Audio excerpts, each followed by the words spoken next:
idea of what happened. It's absurd. Yeah. Mm-hmm.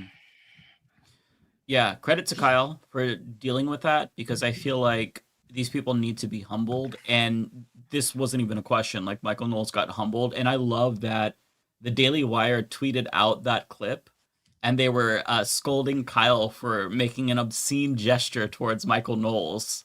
And it was when he was talking about the meat riding, like, and they thought that was like an own on Kyle. But if you look at the comments, and I joined in on this as well, people were like, bro, he got fucking clapped. What are you talking about? Michael Knowles didn't look like the better debater. He looked like a fucking fraud. So I like thoroughly enjoyed that. It's the first time I've enjoyed a Piers Morgan segment in a very long time, which doesn't happen often because it is very fucking insufferable.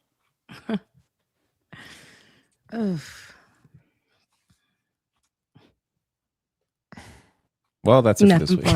Well, it was nice to meet you all. Yeah, like there's not much to say after that. I do have I have a little bit of a treat for you all. We do this for a living.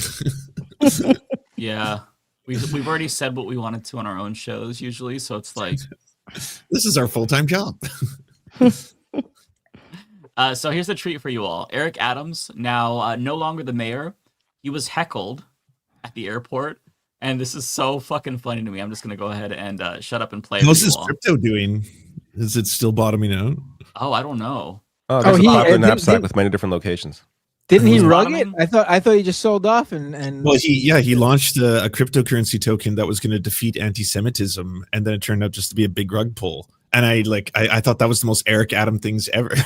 On his way out, he's like, I'm launching a token that will defeat anti-Semitism. Invest now. And just ran away with the cash. Like, all right, fair enough. Wait, maybe he didn't rug pull and he just like canceled it because anti-Semitism was defeated so fast because it was so powerful. Maybe. I mean, who's to say? Okay, so this is him at the airport, and yeah. Punch me in the face, Eric Adams. Please punch me in the face. I would love if you punch me in the face. Okay, you can get fucked too. What? He told her to go fuck herself. Yeah. Yeah, fuck you. Things are over. Yeah, good. Thank God. Those damn. things are I can see your ugly ass face everywhere. Damn. I can see the Brooklyn in you. Oh my god. Did you just say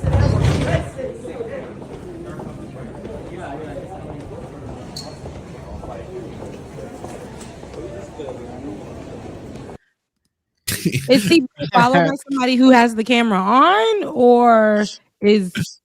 I guess that they were already like going back and forth, and okay. somebody was filming it because it kind of seems like it was like mid conversation where they're like, "Oh shit, I want to film this." I'm not sure though. I would love to know how it started. Yeah, it came on.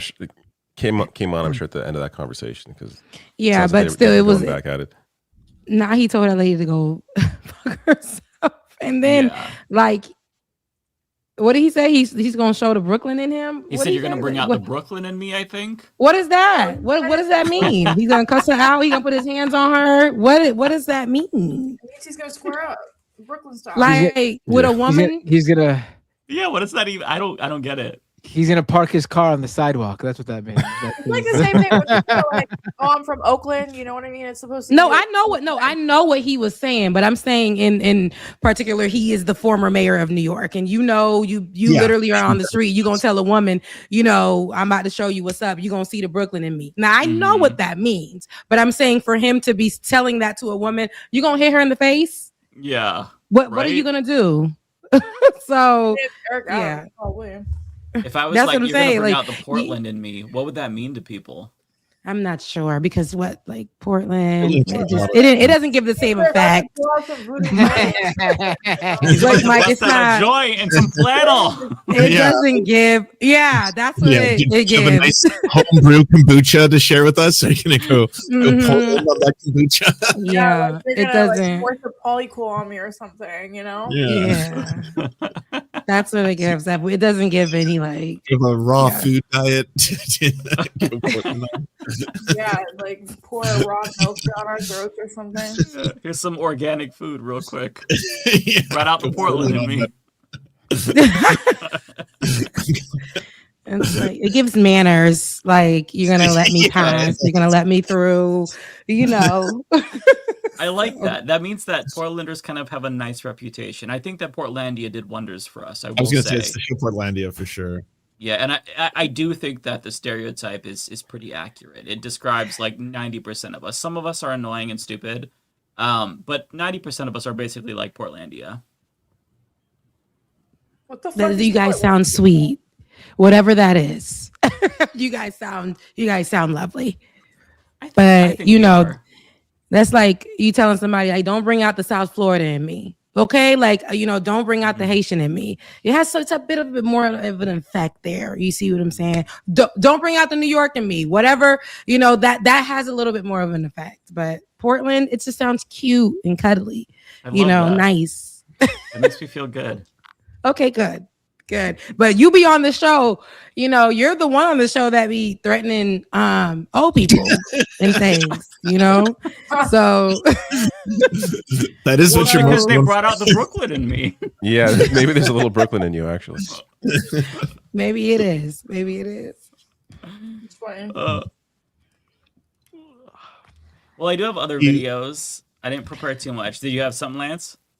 Well, I was just going to ask, did you guys know anyone in like Minnesota? Are you directly affected by this? Have you? Yeah, actually. I've only been seeing this on the news, obviously, just in horror and being like, Jesus Christ. I have colleagues who are out there. And I don't know if you guys know Georgia Fort. She's out there. She's covering. She's like, a lot of her stuff is going viral because she's from out there and she's a journalist who has been on the ground for the George Floyd, murder, and she's covered that. And she's one of like the main journalists. Her name is Georgia Fort. If you guys don't know her, definitely look her up. She's done a lot of great work out there. She's a mother, she's a wife. So, you know, her children are affected. She's affected, but she's also one of the ones who were at the protest at the church, alongside Don Lemon and them. And so I think about her in these moments as well, because we see what they've done to Don Lemon. And I'm not sure what, how that's going to look for a lot of the people who are out there protesting. I know that they let Don Lemon, off the hook as far as, putting him in jail or whatever, because whatever Pam Bondi tried to put him on. But to me, it's a journalist going in to cover a story. To me, the bigger story is, why is your pastor over here at St. Paul's Church or whatnot, actually that the director, the field director for the ICE agents here locally. So he wasn't preaching that Sunday because he was gathering the folks to go out there on the streets of Minneapolis and St. Paul to do the dirty work, right? To go and harass people, possibly murder them on the streets. And so they had two other people who were arrested, and it was Nakeem, I believe her name is, and she is a civil rights lawyer, and another activist. And so I know that it was, a court said that they can go, but then that passed and they said that they're going to keep them in until Friday. So it's been back and forth all day. So Don Lemon, of course, he's off the hook. Attorney put out a statement earlier, a few hours ago, but for the two women, and I'm pretty sure they're going to try to go after other people, but for the two women who are now the two activists, the civil rights lawyer and the activists, they are still in there and they are giving them until Friday to be seen. And so that's what they're going through.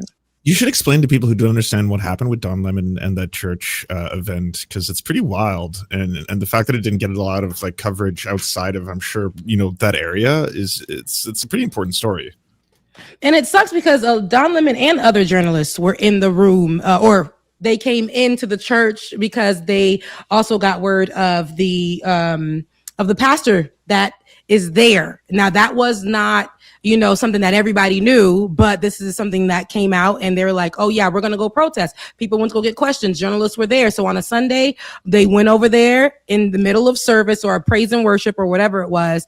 And they all came in and they began to ask questions. That's basically, the journalists weren't protesting. It was free press. They were going over there to get answers about that story, about the pastor who was not there leading service, by the way, because again, he is the director, the field director out there for ICE agents. So, of course, recruitment, getting them ready for what's to come, all of those things. So Don Lemon, of course, went viral for his interaction with the pastor answering questions, and it's not the pastor. I guess it is one of the senior pastors at the church that was speaking with him. And so how they took it in St. Paul, how the Republicans took it, how ICE agents, how DHS took it and spent the story, because this is what they've been doing. We've been seeing everything that we see with our eyes that's coming out of Minneapolis. They're telling us that's not what happened. Literally, DHS and everybody else is telling, the administration is telling us that's not what happened. So basically, they're calling them domestic terrorists, saying that they went in and disturbed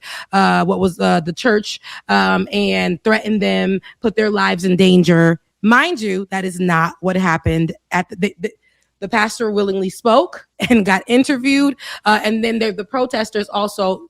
John Lemon wasn't one of the protesters. It was journalists coming in and getting his interview. And the protesters in the back were speaking, and they were asking questions as well about the main pastor. And the questions were being answered by the senior pastor. And when this thing went viral, they were saying that they felt like their lives were threatened. They felt like they don't want to come back to church because of this. All of the rhetoric was going around. And here go Pam Bondi coming out and saying that she's going to get everybody, all the journalists, all the press that was there, she says it's against the law for that to happen. And so they threatened to put Don Lemon in jail, but we know that wasn't going to happen. But of course, he became the face of what it was. I also think that it was a huge distraction.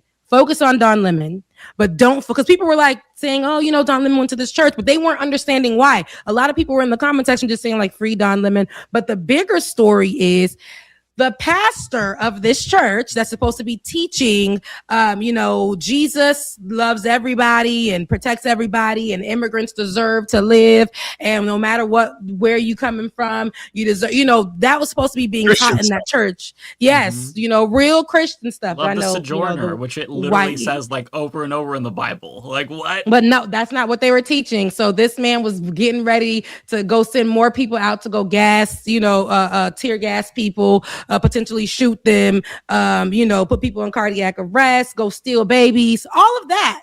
That's what he was planning to go do.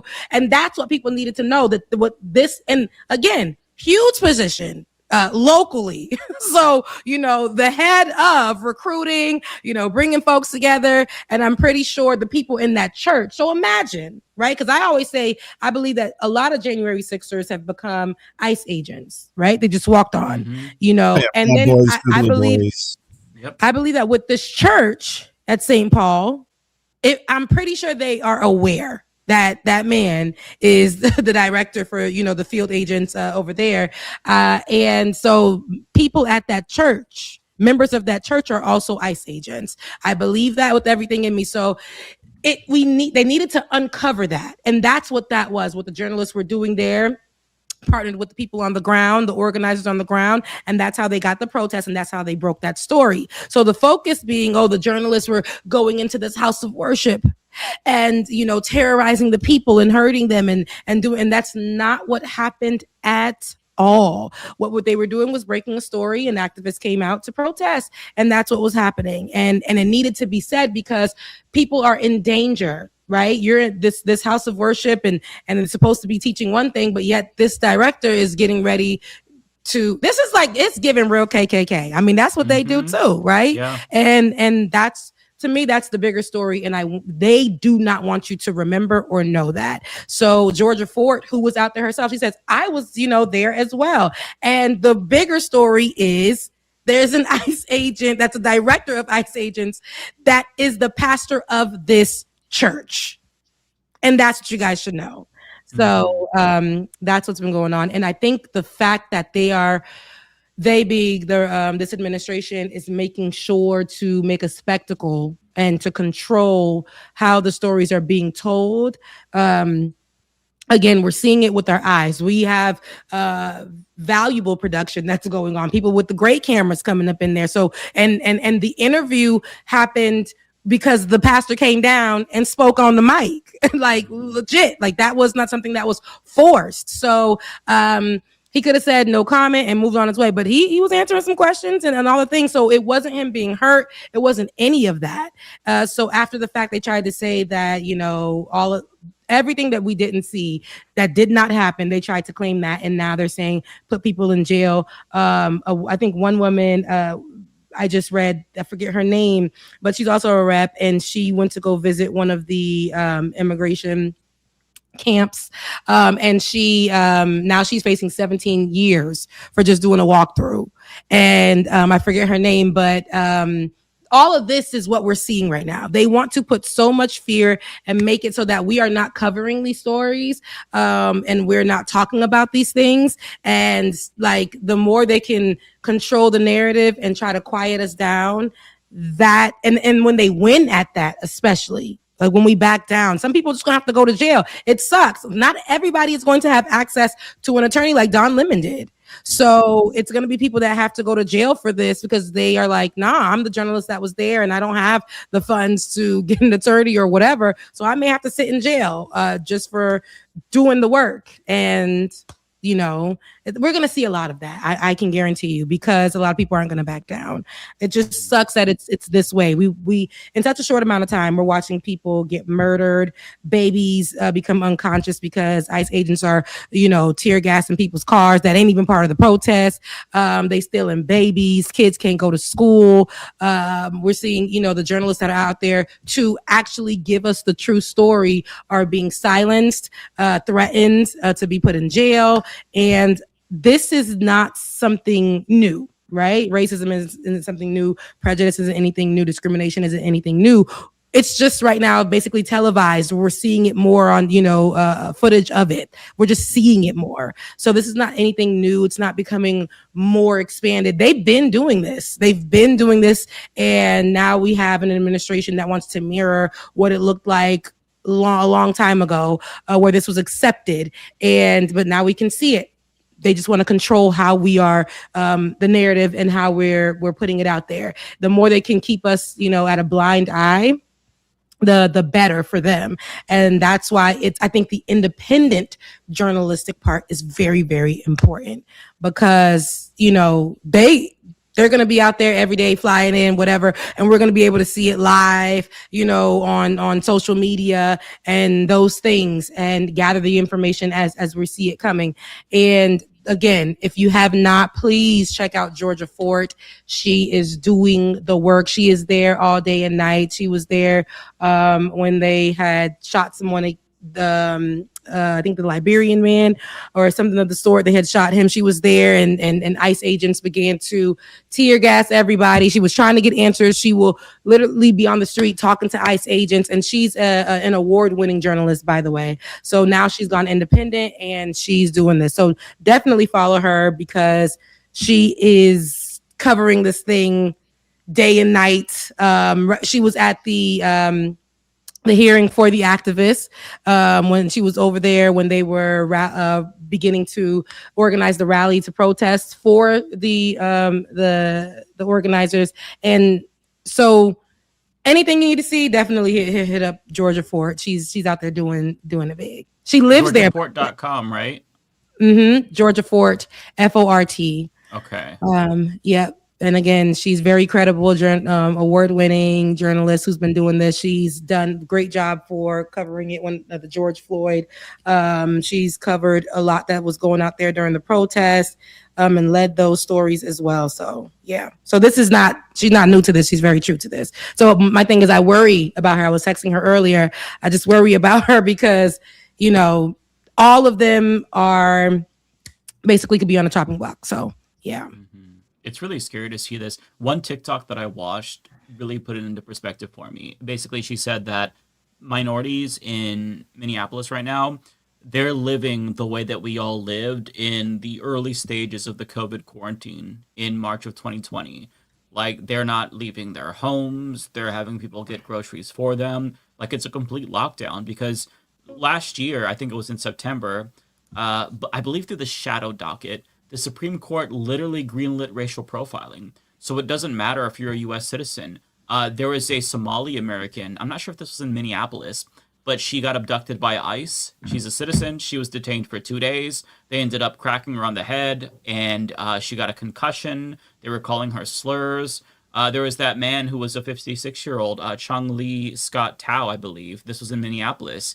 They busted down his door, went into his house with his grandson sleeping in the next room, and they escorted him out. He was just in his underwear and Crocs. An hour later, they brought him back because it turned out he was a U.S. citizen.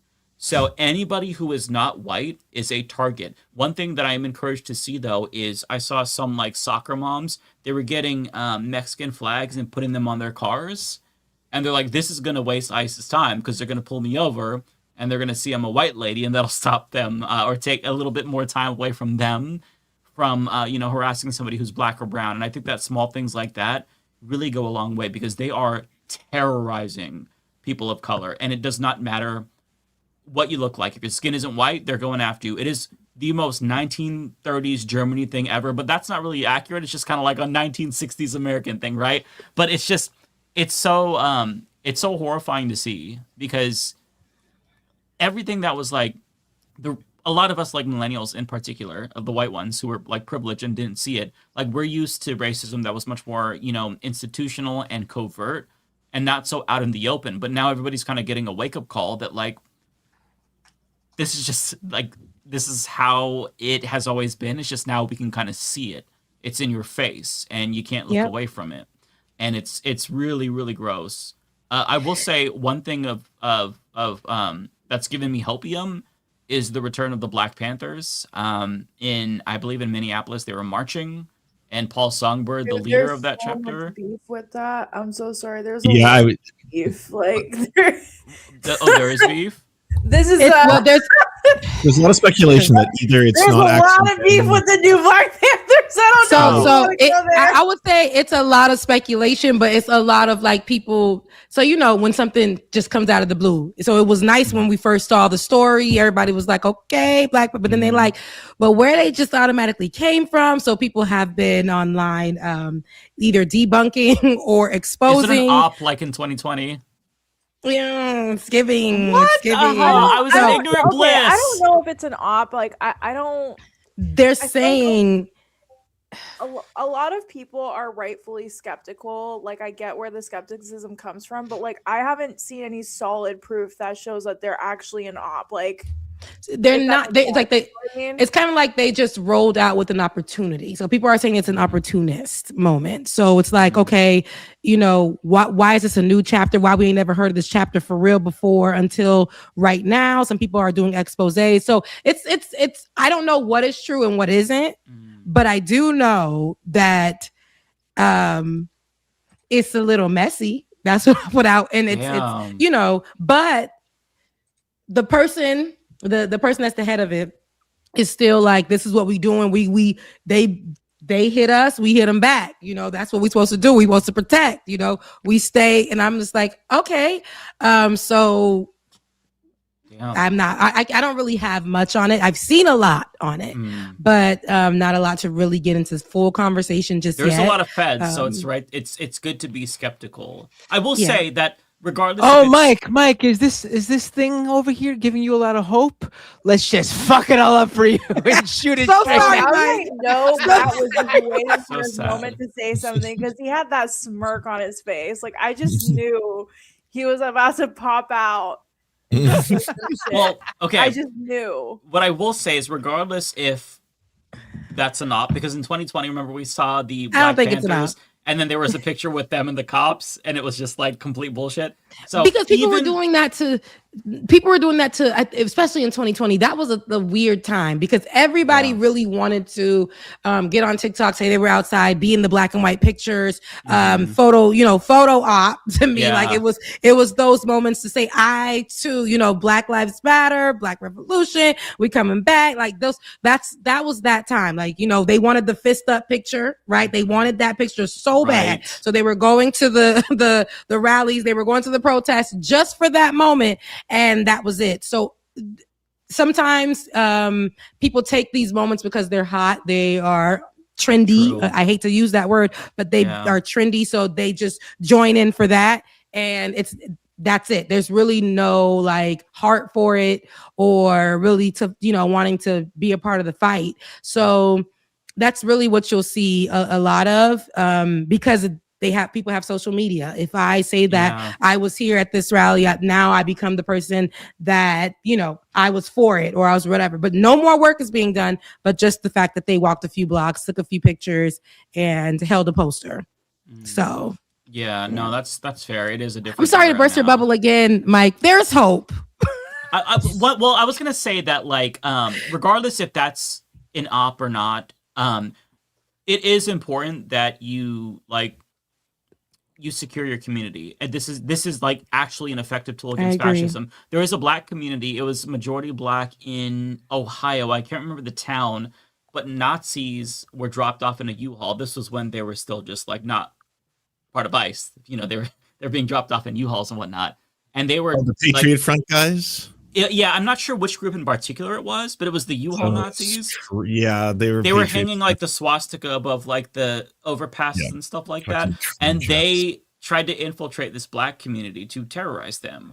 And the entire community came out. They set up checkpoints. They had guns, and they were making sure that their people were not going to be intimidated. And they drove the Nazis the fuck out. And this has happened again and again and again. If you want to protect your community, that's what the Second Amendment is for. You were out there, you were making sure that nobody can fuck with them, and that's how you get it done. So, like, even if that's not true, like if the Black Panthers thing that we're seeing is a little bit of an illusion, it's still a good thing to do.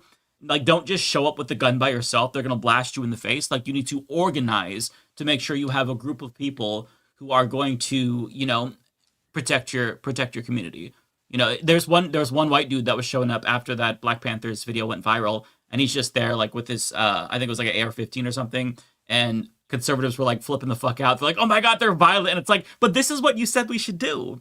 Like, big government tyranny is here, and he's peacefully exercising his Second Amendment right by open carrying, but because it's not like one of your people, because it's not a Nazi, it's bad. But I mean, this is what you have to do. You have no choice. Like, I hate the idea that like we have to arm ourselves to protect ourselves and for self-defense. But at the end of the day, like the days of like liberal comfortability are kind of over, and we need to recognize the gravity of the situation. Like, that's not to say that I'm like, hey, let's have gun anarchy. But I don't think it's absurd right now to arm yourself for self-defense. I just don't trust these people. I don't trust not just like the federal government. I don't trust like the Nazis who are not part of the government yet, who want to hurt brown people and black people. It's a You're scary also saying that you don't thing, live in a cartoon, right? You're like, you're just trying to be realistic. You're like, I don't live in a cartoon. Things are really dangerous. It's scary. Right. That's where you're coming from. As a last resort for self-defense, I don't think it's a bad idea. Like, this is the mentality of conservatives for years. Like, one of my Trump supporting siblings has like every gun like in the country. Like, it's like a fuck ton of guns just to protect himself, right? So like, this is what they've been doing, and I don't think that it's a bad idea to do the same. Having said that, though, make sure that you're not getting this if you're going to put yourself in a predicament where you're going to be in danger. If you're in a domestic abusive relationship, or if you're suffering mental health and you might end up harming yourself, don't do that. But if you are able to, then I don't think it's a bad idea. I don't know.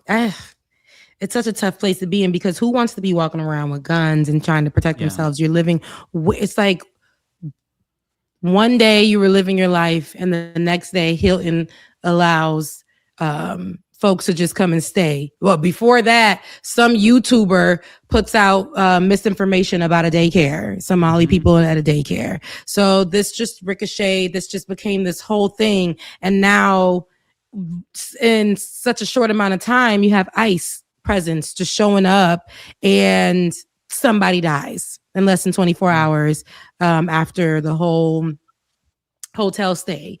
And so, and then we get news about somebody dying a week before that with an off-duty ICE agent, Keith Porter Jr. in LA, right. On New Year's Eve. And to me, an off-duty ICE agent is still an ICE agent. I've said that many a time, because same thing with the police officer. And you know, then then we hear about other folks getting shot by ICE agents, shot at or shot by ICE agents. And they are putting out information twice that they were threatened by a vehicle.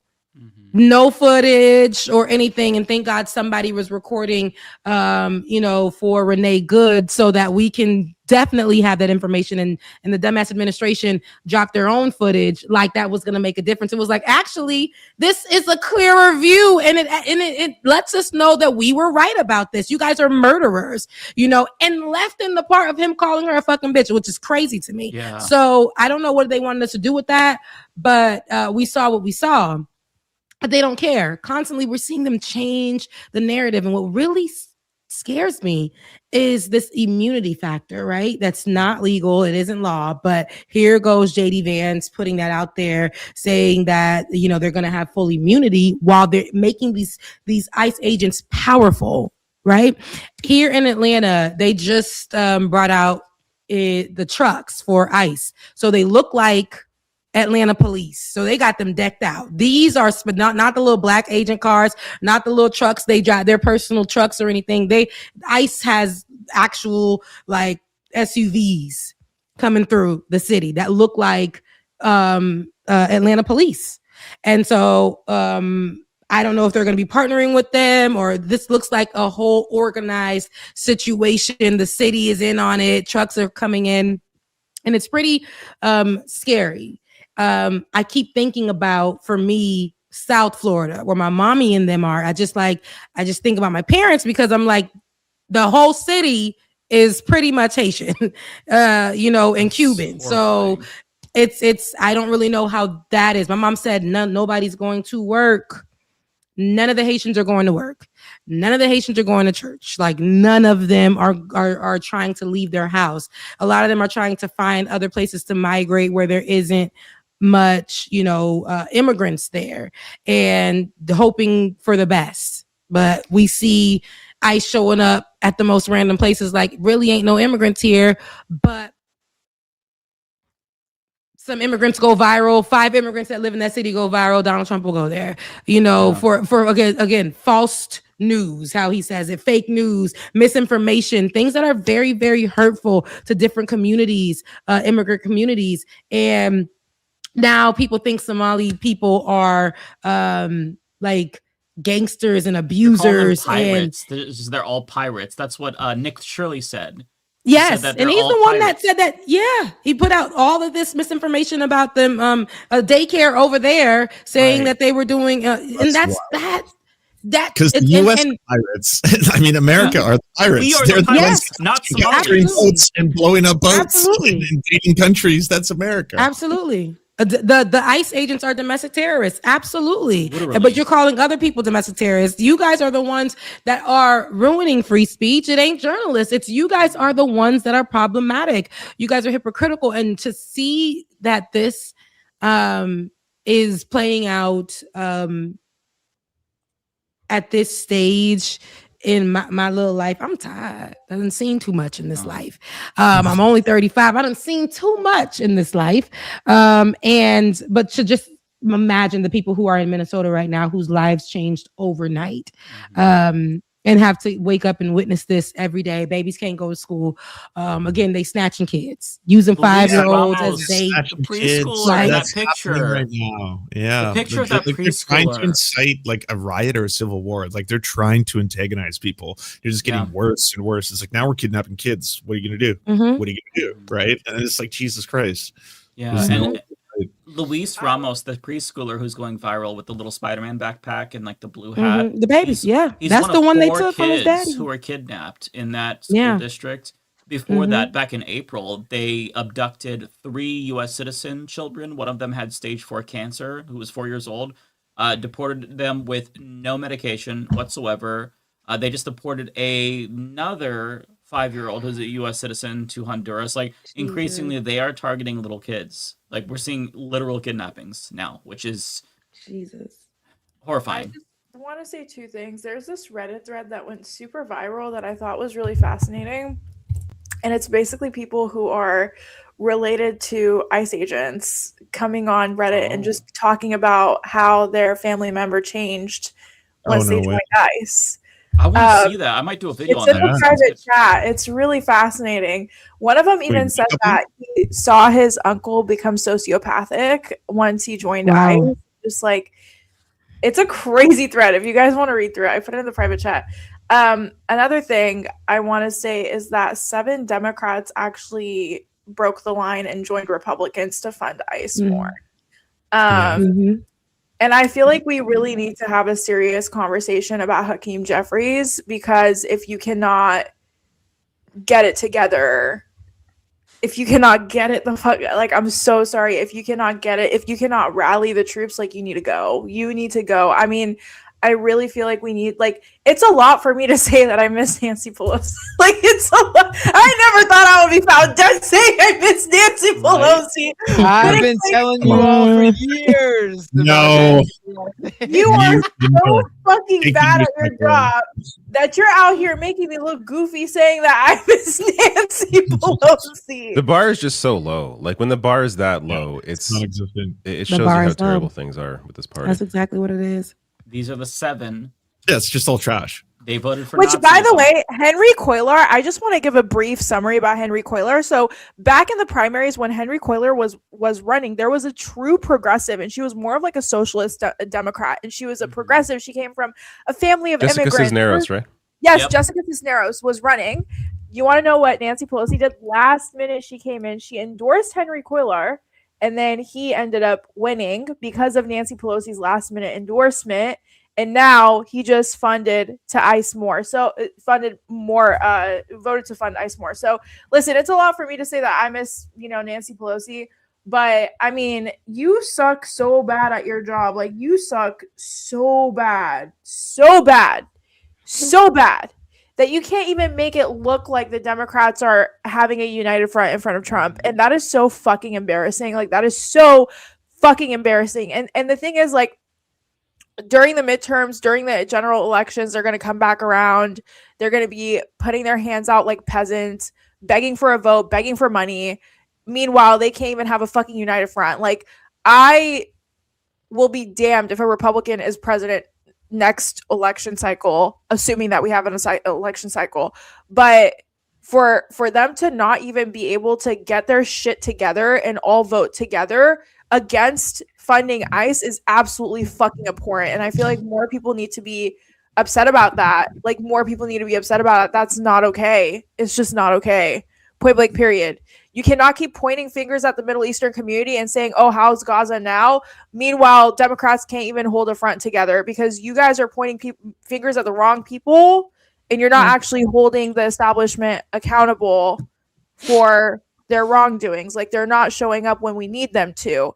The people don't owe you shit. You owe the people shit, and then people vote based on the shit that you do. That's just how it's always gone. And so it's just like, when this vote came out, I was like, oh, we're cooked. Oh, we're so cooked. Like, if you guys cannot even agree to not fund ICE, we're fucking cooked. I will say I was honestly surprised that it was only 7 Democrats that voted to fund ICE. I actually thought that the number was going to be higher, especially because Rosa DeLauro, this is the ranking member on the House Appropriations Committee. So she released this video saying, I do not support an increase in ICE funding. I do not support an increase in ICE funding. And then after the bill was announced, she was like, it doesn't do what we want, but it also funds really other important things like the U.S. Coast Guard. So I'm surprised she didn't vote for this. Because Democrats, every single time, they've come up with some excuse to sell us another capitulation or bullshit.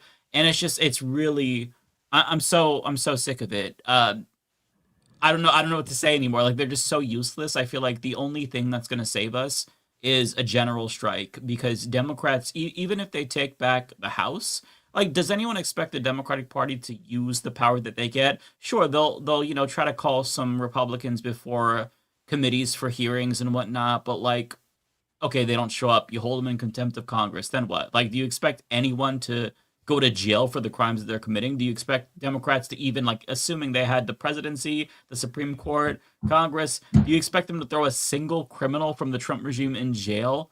Fuck no. They are too bitch-made to ever even consider doing that. So it just kind of feels like, since we have no opposition, we're just kind of cooked as a country. I don't know what else to say. It's just like a slow death spiral into the dissolution of the country. And we just like fractionalize. I'm not really sure. Maybe like each state's become their own country at this point, but I genuinely don't know if the country can survive. I don't know if the world can survive the way that Trump is like going about internationally like a fucking wrecking ball, but I just really don't understand how there's a way that, like, I can't think through a way out of this, if I'm being honest. Me neither. On that Mike. hopeful note. I hate to be doing Mike gloom, tried but to be hopeful, but maybe there is a way. Hey, here's some hope. So tomorrow in Minneapolis, you have faith leaders, union organizers, activists doing a statewide general shutdown, general strike. So they're doing work stoppages. They're doing consumer There's boycotts. seven plus unions have joined, by the way. It might be on the verge of becoming one of the largest mass strikes in the US. So it could be the start. It could be the start of a mass general strike. There's also unions in New York that are saying they're gonna have solidarity with that strike. Right. So it's growing already. So that's actually you guys have a link, like, or something? I want to see. Iced out more, and then I do. now. More perfect union posted a thread about it, but I'll post it right here. I'll link the website in the chat too. I'll put it in your chat. It's in the chat here.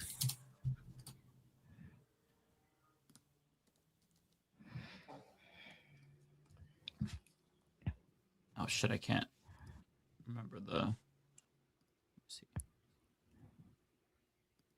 I linked to it in my video from today. Okay, I'll check that out too.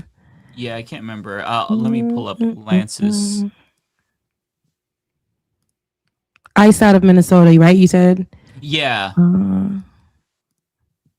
I got it. Let me drop it in my chat. Here we go. Yeah, so many different unions here. Local That's 17, really cool. 26, 7250, and 05. This is hopefully the start of something big. Oof. Yeah. Something has to give. I'm like, this is because they're just making an example out of in Minnesota. They plan to do this. Donald Trump kept saying, and that man did say that last year. He's like, he's gonna go to whoever believes that they're sanctuary states and cities, and anywhere he assumes there are dangerous, very dangerous immigrants, and they're killing people, and all these one-off stories and made-up stories that never happened. And then his press conference, the state of his his address to the state. Are you talking about Davos? It was crazy. No, I'm talking about Donald Trump. Remember that wasn't that recently, like a few days ago or something, and he was going through pictures. Oh, he was going through pictures. This one was when he was talking about stealing Greenland and going to, and saying he gonna pick them up and he take they whole stuff. But then he started off with like pictures saying we can go through so many of these photos, and it was silence. Like he was just like, so many of them. This one's terrible. See, just picked him up. He's a murderer, and the press conference he gave, right? Yeah, and he was like, we have so many of them. He's like, we have so many. This was like a few days ago, right? He's like, we have so many of them. Yeah, like it's funny. Like half of us don't know what you're talking about, because any other time this would have been like massive news. How insane that whole press it's supposed to be. It was so crazy. Yeah. Yeah, you said press conference. I'm like, wait, which one of the 8 that he gave in the last 2 days? There's so many. It's crazy. Yeah, this one he said, like, and the way he be writing it on his Truth Social, like, your president is gonna speak at 11 a.m. and he never shows up to like 2 p.m. rolls in with nothing, threatens a country, talks about immigrants, says how, then he was saying how he's like, the worst president in the history of the United States, Obama. What he got to do with anything that Donald Trump is doing right now. I don't know, but he's like, he's like, and the numbers came out. They actually numbers that are coming out saying that I actually am the best president. This is what he wants people to stop what they're doing and listen to. Like, it's terrible. It's terrible. People are dying. People are hungry. You're wasting money funding ICE and taking away money from children to eat at schools, to get people to get health care. And you coming on this microphone with nothing? I'm still taken aback by the Davos speech that he gave. Like, he got before the whole fucking world and just let it rip. It's crazy. Like, the racism that he spewed is like some fucking 1950s. And when was this one? This was, I want to say, yesterday. He was on stage talking about, Somalis, they have a higher IQ than I thought. They're little pirates and doing crime or what. I think he called them Somalians. I'm not really sure. Like, just the most over-the-top fucking cartoonish racism ever. And then he talks about the election being stolen in 2020. It's like, dude, you are the fucking dictator right now of the United States. Do you need to still rehash 2020? It's just honestly so embarrassing. Like, as an American, we will never, ever live this down. I cannot get over how humiliating it is that this man is America's first dictator. Like, he is so disgusting and just like a slob, and I can't take it. Like, he's not even like a talented dictator. He's like the worst piece of shit you could possibly. No decorum, just following all over at the least place. pick someone where it's like, oh well, I get it because he's a great orator and he's really convincing. Like, no, you pick the fucking biggest moron. That's who landed with people. It says so much about us. It says so much about Americans. And the letter to Norway. Oh my God, I can't take it. Have you guys seen that episode on The Office where Jim gives, like, Dwight's about to like earn an award, and Jim gives Dwight a speech to read off of, but the speech was purely written off of dictatorship, like previous dictators. And he goes up and he's giving this super, Oh yeah, I remember that. Let alone move the wheels of time. That one. But it's based on like all the dictators in the past, like Stalin and shit. Yeah, that was funny. Like, listen, they knew how to speak. They had the cadence. You know what I mean? Trump doesn't even have that. I'm like, you guys fell for a man that doesn't even have like the general energy of a dictator. You know what I mean? I don't know. I feel like this can get clipped out way out of context, but like, you guys know what I mean. Like, yes, there's he's a loser. There's the way dictators carry themselves. It's very intimidating. I like my dictators with a lot of energy. I like my dictators to be very talented. I like them to be very strong, very smart. I like in shape dictators. I still can't get over how he plasters his face with orange every day. Like, we kind of just like forget about that. Like, he puts on a face because it's full too of much. makeup. It's other issues with Gender him. affirming care, Mike. He does a lot of gender care. All right, and it's a lot of makeup. It's because people were so confident that we needed somebody who was entertaining and somebody who was a businessman.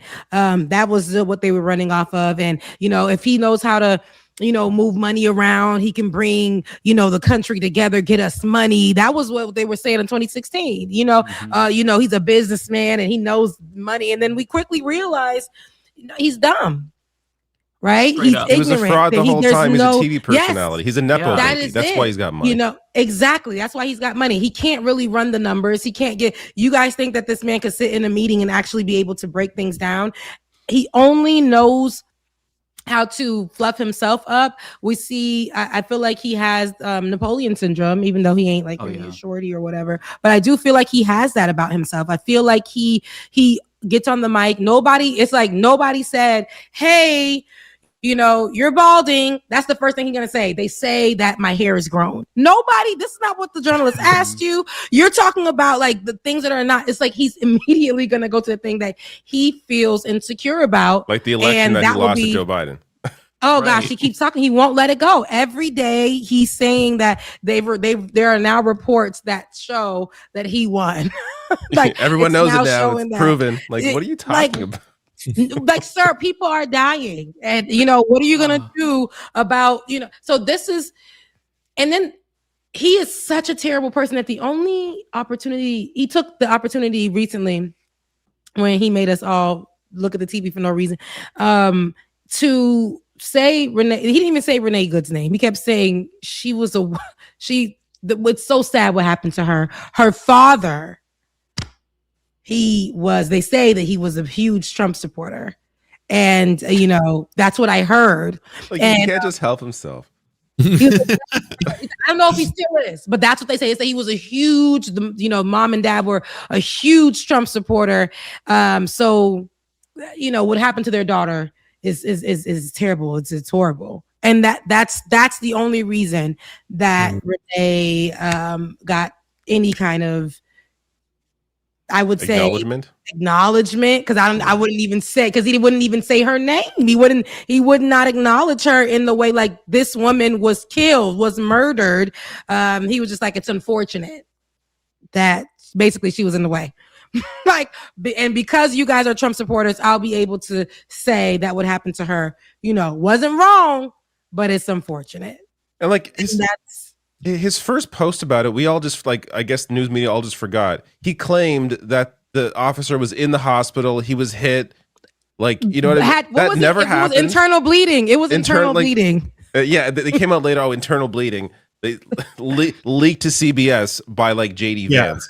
No, complete bullshit. It was never touched by the car.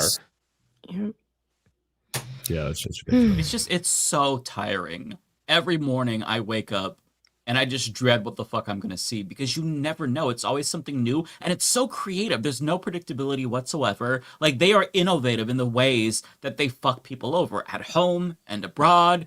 And it's oh, okay, now he's going after Greenland. Oh, okay, now he is bringing back insane asylums. I guess that's better, because he's probably going to throw people like me in there. I'd rather go there than El Salvador, to be honest, so that's fine. It's just, there's new shit every fucking day, and I get, it's driving me nuts, man. There's just no break from it. It's this time. I mean, and where are we? We're January 22nd. We said this last year. We said the same thing last year, and now it's he's going state to state. It's getting worse. He was going to start doing that. This was a threat that I covered. And door to door at each state might be now. And now, and imagine that happening within Atlanta or whatever. Again, I told you I seen them here I live outside, Atlanta in the metro area, and I seen them here. So it's people, they're silently moving into spaces. They live amongst us. Maybe it could be my neighbor that just went to go pick up their ice truck. I really don't know. And it's scarier, because what if it's go door to door and check if people are immigrants, if what their last names are, what they look like, and go by that, and bring them in or whatever. That is scary. And that's what they're basically doing right now over in Minneapolis.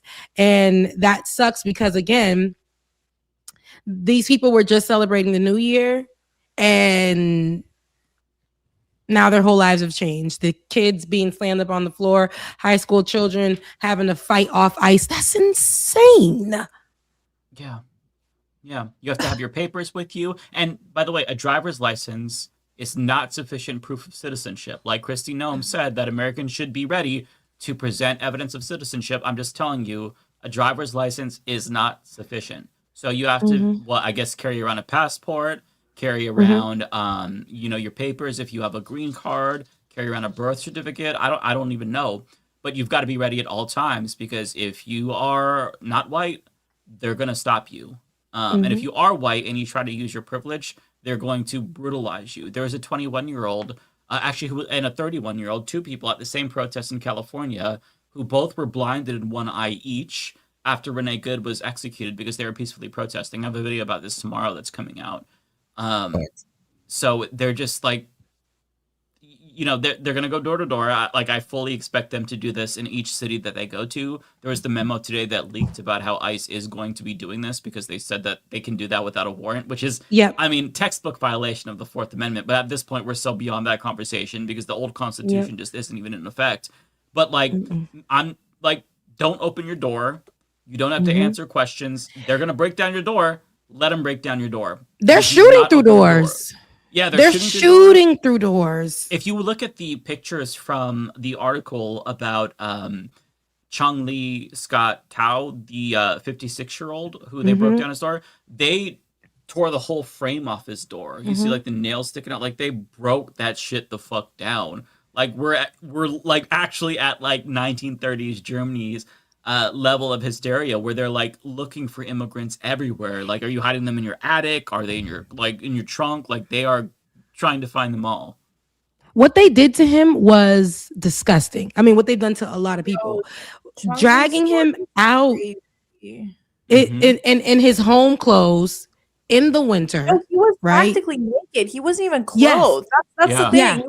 He was in his boxers and he was wearing sandals. Mind you, he was about to walk into sub-zero. It's fucking cold out in the East Coast. It was like 10 degrees. degrees. Him any clothing. They didn't offer him anything. And they wouldn't let him get more clothes on. He asked them before they took him. And they said no. Mm-hmm. Yeah. And he's literally a citizen. I'm so sorry, Rebecca, not to cut you off, but one of the most staggering parts about his story was the fact that, and I wrote about this in my newsletter, but Chung Lee told NBC, he was like, I was so fucking scared I was gonna get sent, not this exact quote, I was so scared that I was gonna get sent back to Laos, because he's from Laos, and he was like, I don't even have any family there, like I've been here since I was a kid. And it's just like, can you imagine deporting this man who's a citizen, who's been here his whole life, his whole entire family is here, doesn't even have family back in Laos, and you were about to deport him? And not only that, they tried to immediately, again, see, this is what we're going to see a lot of this is, the recurring theme here, lie on that man's name. They said that he was, touching children or some kind of story they tried to put out that, he was harboring two pedophiles. Yes. One of them was already in jail, so I'm not sure. I think they just made it up. And that he was a part of that, and they were like, "We're so glad that we caught." But the administration is the one that put that out. DHS is the one that put that out, and so the state had to come back and say, "Oh no, that is not true," and they had to come back and correct that. There was like, on behalf of that's not what happened, and it sucks that. Because DHS said it, the official government page has said it, because the administration has said it, because they held a press conference and they said it. That's usually what we're supposed to go by, but we can't even trust that. So now the state is having to come back and combat that. Now the mayors in the cities are having to come back and combat the misinformation that's being put out about their citizens, about their journalists, about their own people, because the administration is lying. And it sucks because some people aren't going to think to go and get the local information. They're just going to go by what the government says, because that's the truth for them. And I think that is the sickest part of this, because Republicans will again fall off a cliff about they side. The conservatives will fall off a cliff behind Donald Trump, behind just the color red, behind just the name Republican, behind being GOP. That's it. They will die for it. And that's what I don't care about the videos people are making, like, oh God, I voted for Donald Trump 3 times. And I can say now, this is where the line, literally, I have to draw it right here. And that's why I'm like, girl, you don't got to put up your video. I don't give a damn about your tears. Go and rally your family and go to these protests. Go ahead and start, putting money on people's books, I don't care. Go feed them kids. Go to one of these, immigration offices. Do go and do those things. I don't need to hear you online with y'all rich asses, that people that don't have any issues, people that are armed. Go ahead with your guns and stuff and stand at the front lines. Do whatever you need to do. I don't want to hear you making videos from behind your warm walls, and all of that. I really don't care. I don't care. You voted 3 times for this monster. No. I hate to put this into the universe, but I can foresee a situation in 10 years, 15 years, where you have former ICE agents running in the Democratic Party, and like we just welcome these people back as if like they didn't just commit a mass atrocity.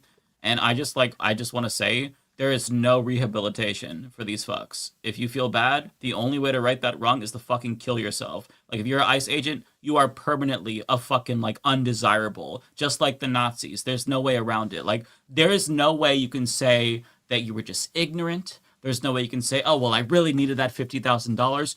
This is a human rights issue that we're dealing with here. Like this is a fucking catastrophe. And if you can go door to door, if you could abduct citizens and immigrants and terrorize them, there is no coming back from that. Just kill yourself. Your family should never accept you again. You're not worthy of the fucking air that you breathe. Save that for somebody else and off yourself, you piece of shit. Okay, listen, when Trump comes after us, I just want to say I don't co-sign on that. I just walked into this. I went to grab That was water. the guy from Portland. That was the Portland. He's bringing out the Portland in me. He's bringing out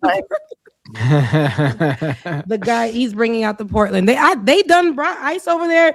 I think that was one of the first areas, right? That ICE had pulled up in. Wasn't it in Portland randomly? It was in South Portland. Yeah, so it's not where I am, but it was basically contained to like a block. Like their presence was very much felt, but it's not as ubiquitous as it is in Minneapolis. In Minneapolis, it just seems like they're everywhere. Oh, hang on, Mike is just fucking trash and I'm done. If you honestly think that what I said about ICE is bad, then you're just the fascist collaborator. Like imagine saying, oh my god, how dare you say Hitler kill himself? Wait, can I just say something? Wait. I know Mike. I'll never forget when Mike put my ass on blast. I thought I was in a safe space in my chat, and he just put my shit on. I was like, all right, I can't trust this motherfucker. I scan on the side of my eyes. I see. Oh, we know. Thing. We know. Scanning for all the old people I see, because that man was old too. I don't know if you could tell he had white hair. Okay, anyways, Mike, going on to your point, the Reddit thread that I sent, we can, if you want to look through it, we can, because it really just kind of goes back to your point that like they're all just Trump loyalists and they're all pieces of shit. But up to you. Yeah, we can pull it up here. I think that this is so interesting to me that I probably will want to do a video about it as well, just because I'm thinking about it too. It's really fascinating. Yeah, to know how people are dealing with this has been something that has been really cathartic for me, at least. You know, dealing with family members who are conservative and Trump supporters. It's nice to see how other people are responding to that, because, you know, it's something that I've been dealing with as well. And even when you like try to write them off and get them out of your lives, they try to insert themselves back in your life because they don't know how to take no for an answer. So it's just very fresh. It's like an ongoing issue, right? There's no like conclusion where it's like, oh, I cut them off. It's never that easy. But redacted. Oh. Okay, here we go. A cousin of mine who is British but lives in the States announced the other month that he was considering joining ICE. My grandmother, a woman that lived in the UK illegally for 60 years before getting citizenship, and his own mother let it be known that if he ever returns to the UK, he will not be welcomed by any family because of the shame he has brought with his ridiculous right-wing views. His own brothers have also warned him not to return to the UK. That is how it's done. Crazy. This is how you need to treat these people. Like, I know that right now, when we're in the moment, it's really difficult to know how history is going to judge these people, but MAGA and ICE, they will be synonymous with Nazis. I can assure you that is going to be the case. It's the same thing with like Gaza and genocide. Like, people don't want to say genocide, it's too early, we have to wait for history to, no, it's obvious right now. It is a genocide. I think that, leftists, we have the tendency to get attacked because we're right about things too early, but don't be afraid to like just say what's on your mind, as long as you're not like Fed posting or saying anything too ridiculous. Because what we're saying is true. Like, I'm sorry, these people are Nazis. I had a friend. No, they are. Like, they are straight up fucking Nazis. And that includes Border Patrol too. It's not just ICE. Border Patrol is almost as evil as ICE. Had a friend who, after he graduated, joined ICE. He never struck me as a MAGA or some right-wing extremist, so I talked to him about it. He said the money was the biggest factor. Yep. No, fuck you. He didn't go through any training that was mandatory, and since I'm working in mental health, dude came over to my home just so he can practice de-escalation. Jesus, that is so wow. Sorry, So I I'm gonna laugh. I taught him de-escalation and painless soft restraints. Last time I heard from him, he said he was going to try and get a different job as he couldn't handle all the screaming and shouting. Good. So it's working. Honestly, I was just shocked. He wasn't trained at all. He didn't even know basic training techniques. Grab by the upper chest, yada yada. Okay. Well, I'm glad to know that like the whistleblowing and the screaming is actually deterring them, because it'd probably be hard to hear that all day long. So that's good. I mean, they're also generally treated like shit, to be fair. Like they pulled up to a Minnesota gas station. The gas station refused to let them pump their gas. The people threw food at their faces, and then they all basically got bullied off of the premises. Like, if you don't, if you don't believe in what you're doing, like if you're not a loyalist, that's a very hard job to do just because people fucking hate you. Yeah, and it's not and people didn't always hate ICE. When ICE first came out, I did like a video on this. I showed how ICE looked in 2003, when they was first coming out. Baby, they had on their little suits. It was giving more, TSA. It was maybe giving more, like we're not rounding up folks. We just are, we're going to be around the sea to protect our borders. That's what it was like, really, let's protect the borders. And then to make sure everything is safe ever since 9/11, Blasey Square. And now we're seeing such a totally different, these people are militant. They coming out with face masks. They are attacking people, threatening to kill people. They are even saying, there's conversations recorded we've seen where a guy's like, what do you get paid? I get paid $200,000. What do you get paid? Just like, my dick is bigger than yours. I don't care. He's like, one guy said he said it. He said, I get paid $200,000. Didn't even get trained for this job. He said, I didn't even go to high school or something like that or something. And I get paid $200,000 to do this job. And I'm like, that's insane, right? They're walking around, no training, can't even spell. Okay, can't even spell, y'all. Can't even read. Okay, so they not giving nobody to read no rights. They just chaining up folks. They don't understand law. They don't have to go through any training. But they prefer they're getting paid $200,000. Yeah, they want the dumbasses. They want the January 6ers. That benefits them. So that's why they're hated. Before they were not, but now it's like they're not viewed as they're just viewed as monsters. Like they're viewed as gang members coming in and attacking folks, and they're getting more and more powerful and showing up in like combative gear and covering their faces, and they're very hateful and dirty and all this stuff. Like they're just not. That's why they're hated. Now, mind you, this was not always how people perceive them. It became like that because Donald Trump wants that type of militia out there. He wants that type of, ruggedness and grunginess and fear mongering. And the old ICE look, that propaganda that they were putting out there before, it just wasn't cutting it. It wasn't cutting it. Mm-hmm. They're like purposefully cruel and like performatively degenerate. Like they want people to know that they're pieces of shit. And so they're being treated the way that they act. This one's kind of interesting. My closeted racist cousin's husband joined and dropped the news at Christmas. It went over like a lead balloon. He's an ex-PA state trooper who foolishly quit to open a brewery that failed and a restaurant failing. He's also a degenerate gambler who likely has large gambling debts. He signed up because of the $50K bonus and overtime opportunities. Figure he could make $150,000 to $200,000 a year. Never mind, he has to relocate to Michigan and is leaving my cousin to close down the restaurant, sell their home, and wrap up her nursing career at the local hospital. Her parents completely disapprove, and this is both their second marriages, doing whatever it takes to make it work, but going right over the cliff in the process with him. It makes me sad because she's attractive and always has a good career and work ethic, just married two guys who are incredibly poor husbands. Yeah, I mean, like, that's... If you are with somebody who is joining the Gestapo, then you're a bad person too. Like, I'm sorry. Like, we have to be completely, like, unequivocal and absolute. Because this is something that is so fucking egregious that it can't be tolerated in any way, shape, or form. Anybody who joins ICE has to be a pariah forever. It's like anybody, like, say your grandparent was part of the fucking patrols that rounded up the Japanese internment victims during World War II. Like, they should be excommunicated. They should never, their loved ones should never fucking see them in the homes that they're in right now. It's just like, you can't allow things like this in society to happen. I think that there's a Rubicon that you can't cross if you want to be ever accepted back into polite society, and these people have crossed that. There just should be no coming back from that. And this is long, but yeah, this is really interesting.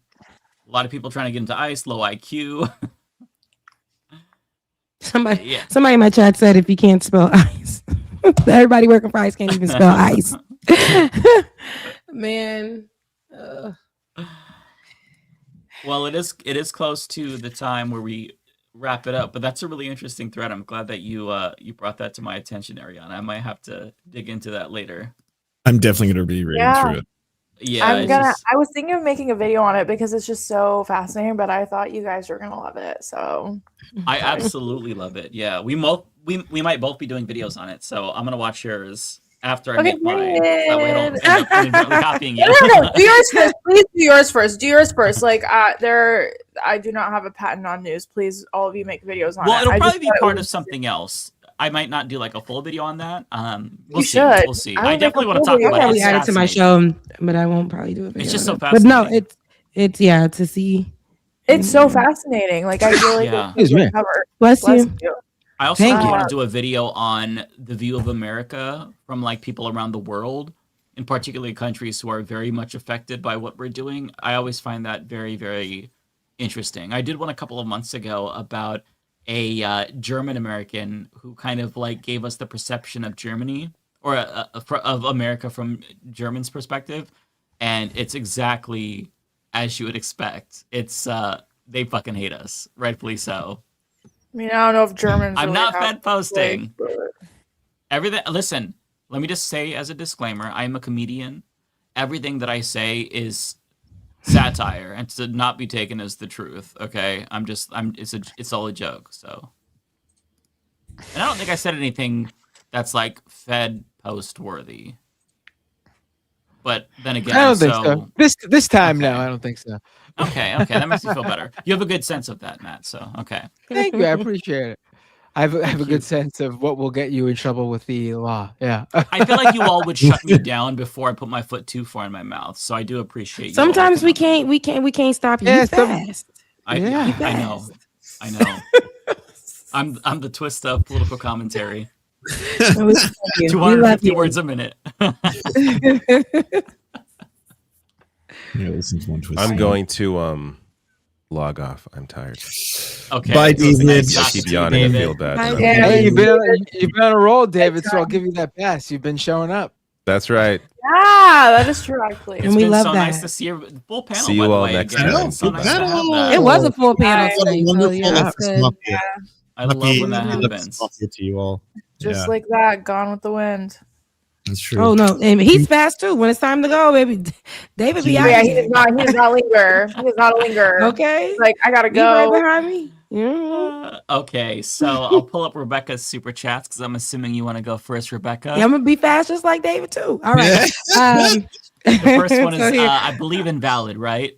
Yes, it is. Thank you Okay. so much, Invalid. I really appreciate your super chat and saying you are amazing, and you are amazing for being in my chat. Thank you so much. Ash.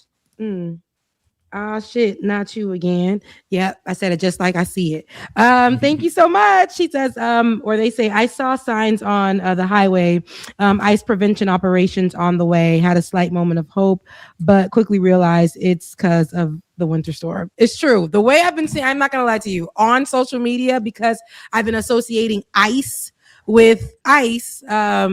We've been talking about the ice storm here coming on this side, and they've been like just putting sentences like, be careful, ICE is here. Like ICE will be here this weekend. ICE, and I'm like, where is ICE? Where is it? I'm like, oh, they're talking about the ice storm and when ICE gets on the street, not to drive, those type of things. So yeah, I'm sure ICE prevention would be treacherous at times. Great. Yeah, I know. We've been messed up. We're just so messed up. There's so much going on at once. We can't really compute it. But Prairie, thank you so much for your super chat. I feel like a former mayor threatening to hit a woman is more of bringing out the Staten Island as opposed to the Brooklyn in you. Stay warm this weekend. Facts. That is facts. It ain't Brooklyn. Old Man in Philly, thank you so much for yours. I remember Old Man in Philly. We had him on. Remember when we were doing the call-ins? And I think he's the well-dressed guy with the statue. I remember that. Thank you so much for being in my chat. Those protesters didn't enter a church. They called out the hypocrisy, Brent, in any church based on props, weirdo I pulled up the wrong post bullshit. from him. Yeah, and sent this to I was about to Ariana. say that's mine. Okay, can you answer this really quick, Ariana? Because I accidentally unstarted, so I won't be able to pull it back up, and then we'll go back to his. So fine. Updates on Iran. Sorry, Rebecca, by the way. No, you're fine.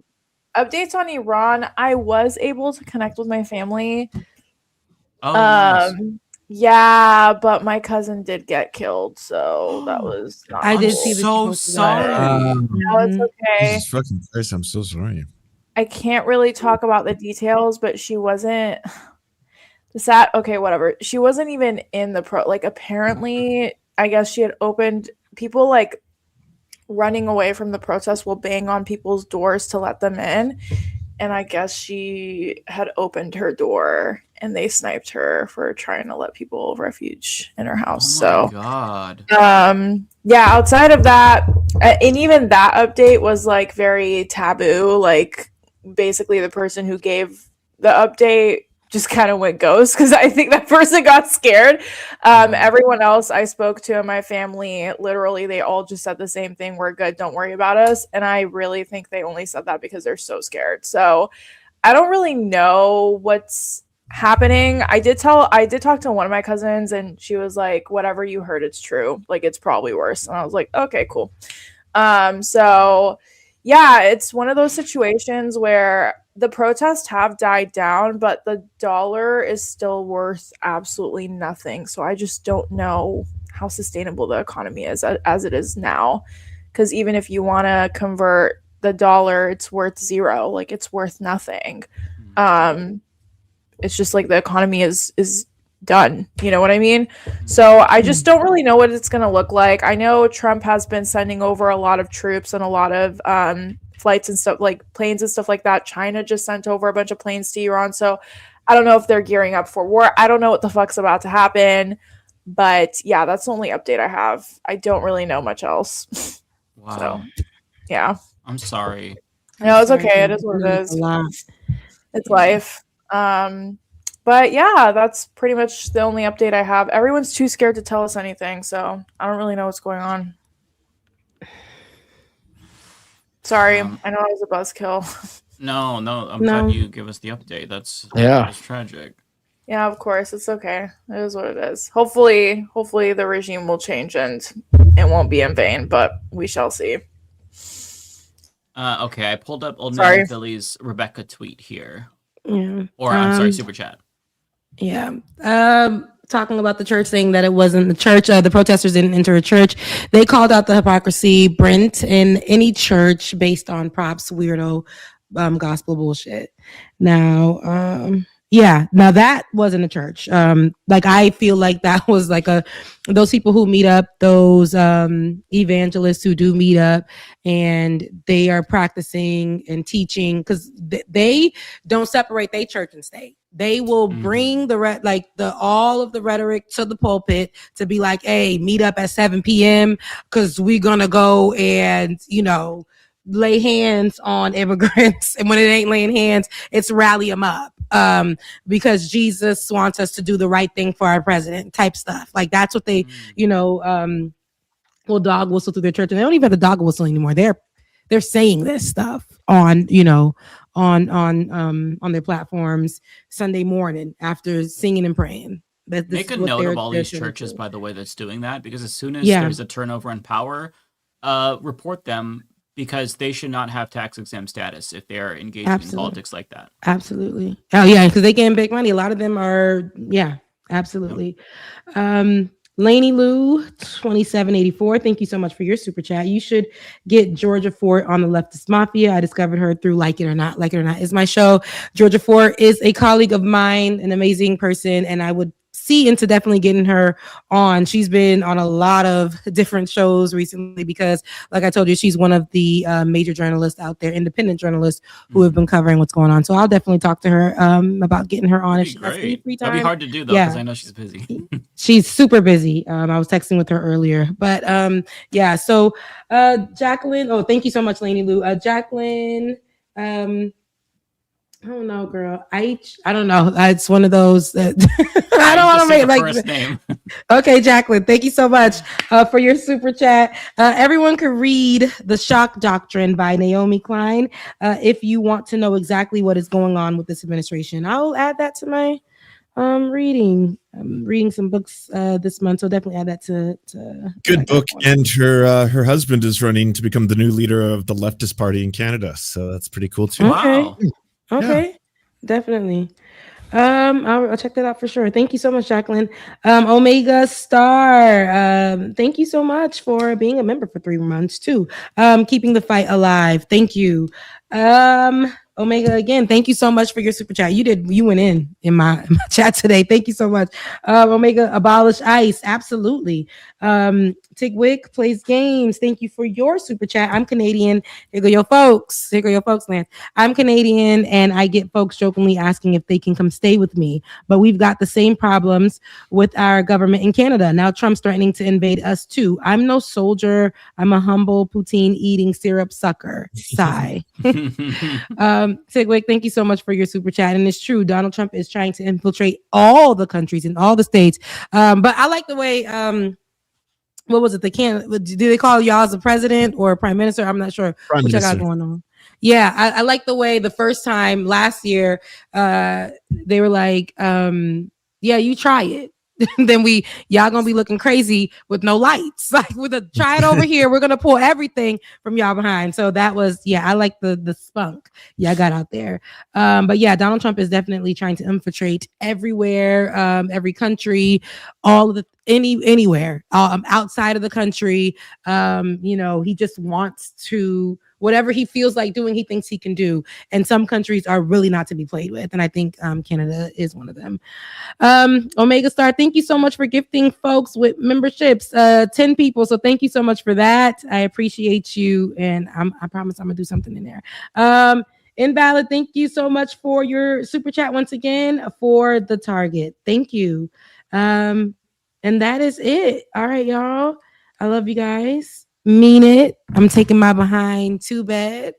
And I will see you guys next Thursday. I hope that you guys have a good week. Stay safe and try to get some positive brain flow, bring down, if you can, like take a walk, your neural system, all that stuff, balance it out. Try. Don't get snowed in if you on this side of the world with nobody's beady head son, nobody's beady head daughter. Don't do it, Ariana. Keep it peaceful over there with the snow. Love you guys. Mean it. I'll see you. Bye. Yeah. Bye. I'm gonna take off too. Bye, everybody. Take care, Lance. Bye, Lance. Oh, okay. That was way too close for my liking. Hell no. I'm sorry, y'all saw all my blemishes and everything. It loves to I'm jump gonna go scare us. quick. Okay, let me pull No, up it your really first one does. here. And I'm sitting here looking here. We already did Old Man in Philly. Also, thank you so much for the $5. Sorry, I forgot to thank you. I was so entrenched in my storytelling. I think it's Omega Stars, your first one, right? Yes. Okay. They did membership again. Thank you so much, Fight the Power. I really appreciate you. Omega Star, thank you so much for the $50. Oh my God, I appreciate you. ICE equals a Gestapo. I agree with you, but I would like to not push back a little bit, but I do think ICE is kind of just what America has always been. Like when you think about, the mass genocide, the abduction of indigenous people into residential schools, slave catchers. I just think the concept of ICE has always lived in America throughout the generations. It's just always came in like different shapes and sizes. So I do think they're Gestapo, but I also think they're a very American thing. If you know anything about American politics. No, I think that's totally fair. Yeah. Because their tactics are very distinctly Gestapo-like, But again, like you said, this is not new for the United States of America, so it's right. I think it's a good nuanced point to make. I would actually think that they're the most American thing about America. Like, I know some people are gonna hate that, but like ICE is very America, like to its core. Looney Tunes 9000, thank you so much for the $2 to my favorite Iranian streamer. You're the best. You're my favorite mod. I really appreciate you. The Bay Photo, thank you so much for $10 and being number 3 in chat. I really appreciate you. Also trending on Reddit is folks from other countries posting their photos serving with U.S. forces in Afghanistan with the title, "Here's me doing nothing for America. The world is done with us." I mean, we replaced the Taliban with the Taliban, and now they're way more, I feel like, emboldened. And also they have a bunch of American... Yo, there are these influencers that go to Afghanistan and they basically have these big ass warehouses in Afghanistan where you can just buy shit that the American military left in Afghanistan. And it's like insane. He bought like a grenade. There were like bazookas. It was crazy. What? I was like, I didn't even know you could go there to buy all the shit America left, but you can. Oh my god. It's a thing. Yeah. Anyways, Jacqueline Leach 7050, thank you so much for the $6.99. It's irrelevant to Republicans who is being targeted. The idea is to cause chaos and make people feel unsafe and wait for their sadistic overlords. I agree 100%. Thank you so much for the $6.99, by the way. Oh shit, not you again. Thank you so much for the $5. This is hard to put out there. My parents once took a photo with Quillar. I don't know how to say his last name. Oh, and my April Koyar. Okay, I'm apologize. I've been butchering his last name. Not that I really care because he's a piece of shit, but whatever. And my apolitical brother is in ICE. I'm trying so hard, but it's eating me up. Okay, the picture with Kolar, I will forgive you. That's not that big of a deal. Your apolitical brother joining ICE, though, that's crazy. I feel like he's not apolitical. Right, I was about to say, I was trying to put it like in a nicer tone, but like I do feel like you have to be somewhat political in order to join ICE. Like, there's no way you can be apolitical and join ICE. But I will say, you don't choose the family that you come from. So, like, I get it. That's your brother. That's not you. But yeah, I can see how that could cause a lot of chaos in the family. I don't know what the fuck I would do if my brother joined ICE. Like, I feel like I would lose my mind. Oh, I know exactly what I would do. If he told me he was on the Knights, I would spit in his fucking face. Wow. Then what? And then never talk to him again. That'd be the last that he'd hear from me ever. Just getting spit in the face, straight up. Wait, but isn't one of your siblings a Trump supporter? Multiple siblings are Trump supporters. Yeah. How many siblings do you have? I have 4. And so you're number 5? You're a family of 5? Yeah. So two MAGA, 2 progressive / liberal. And what about the 5th? That's me. Oh, okay. I thought you were counting yourself as one of the. So it's 3 against 2. Yeah, it is. It is. Yeah. Are you the only queer one? Yeah. Okay. What were your? How were you raised? The 5 of you raised? They were evangelical. He's talked about a bunch. Really evangelical. Oh, really right. Yeah. I forgot about that. No, I remember everything you said. Yeah. Bender. He talks about like every episode. I told my life story so many. No, literally, it's like the corner store of your political ideology. I have been in recovery mode for the past month. I am so out of it. I've been so detached from the news cycle. I used to be one of those people who could fucking tell you every little fucking story of the day in every single little category and niche. Honestly, and now I could not tell you a fucking thing that's going on. It's there's a lot going on, so I feel like that's super fair. I needed to shut off and just go away. I don't go on. I haven't been on Twitter in weeks. I just needed to. And I don't know when I'm going back, but not going on Twitter honestly is, I don't want to say it's life-changing, but it's very good for you mentally. Like, I'm just going to say it's very good for you. I have really not gone on Twitter. I go on for like 5 minutes in the morning just to see if there's any news stories that I want to cover from Twitter. But the only other time I use Twitter is if there's like an article and it links to a tweet and I want to get some responses from, right-wingers to see what they're saying. Otherwise, I don't just browse Twitter anymore. I think that was so damaging to my mental health. So it's a good thing to do that. Yeah. Yeah. Agreed. But it's interesting that you know, the way you guys were raised, and then 3 out of 5 of you went the opposite route. That's interesting. Yeah. I mean, I guess if you really think about it, all 5 of you went the opposite route. If the 2 of them became Trump supporters, not very religious. Yeah. Nothing religious about that. To be clear, it's like my family was super conservative, but like more socially, they're very normie, more like economically liberal. Like they wanted welfare, but they were just very like evangelical. But yeah, my dad was like a massive Trump hater before he died.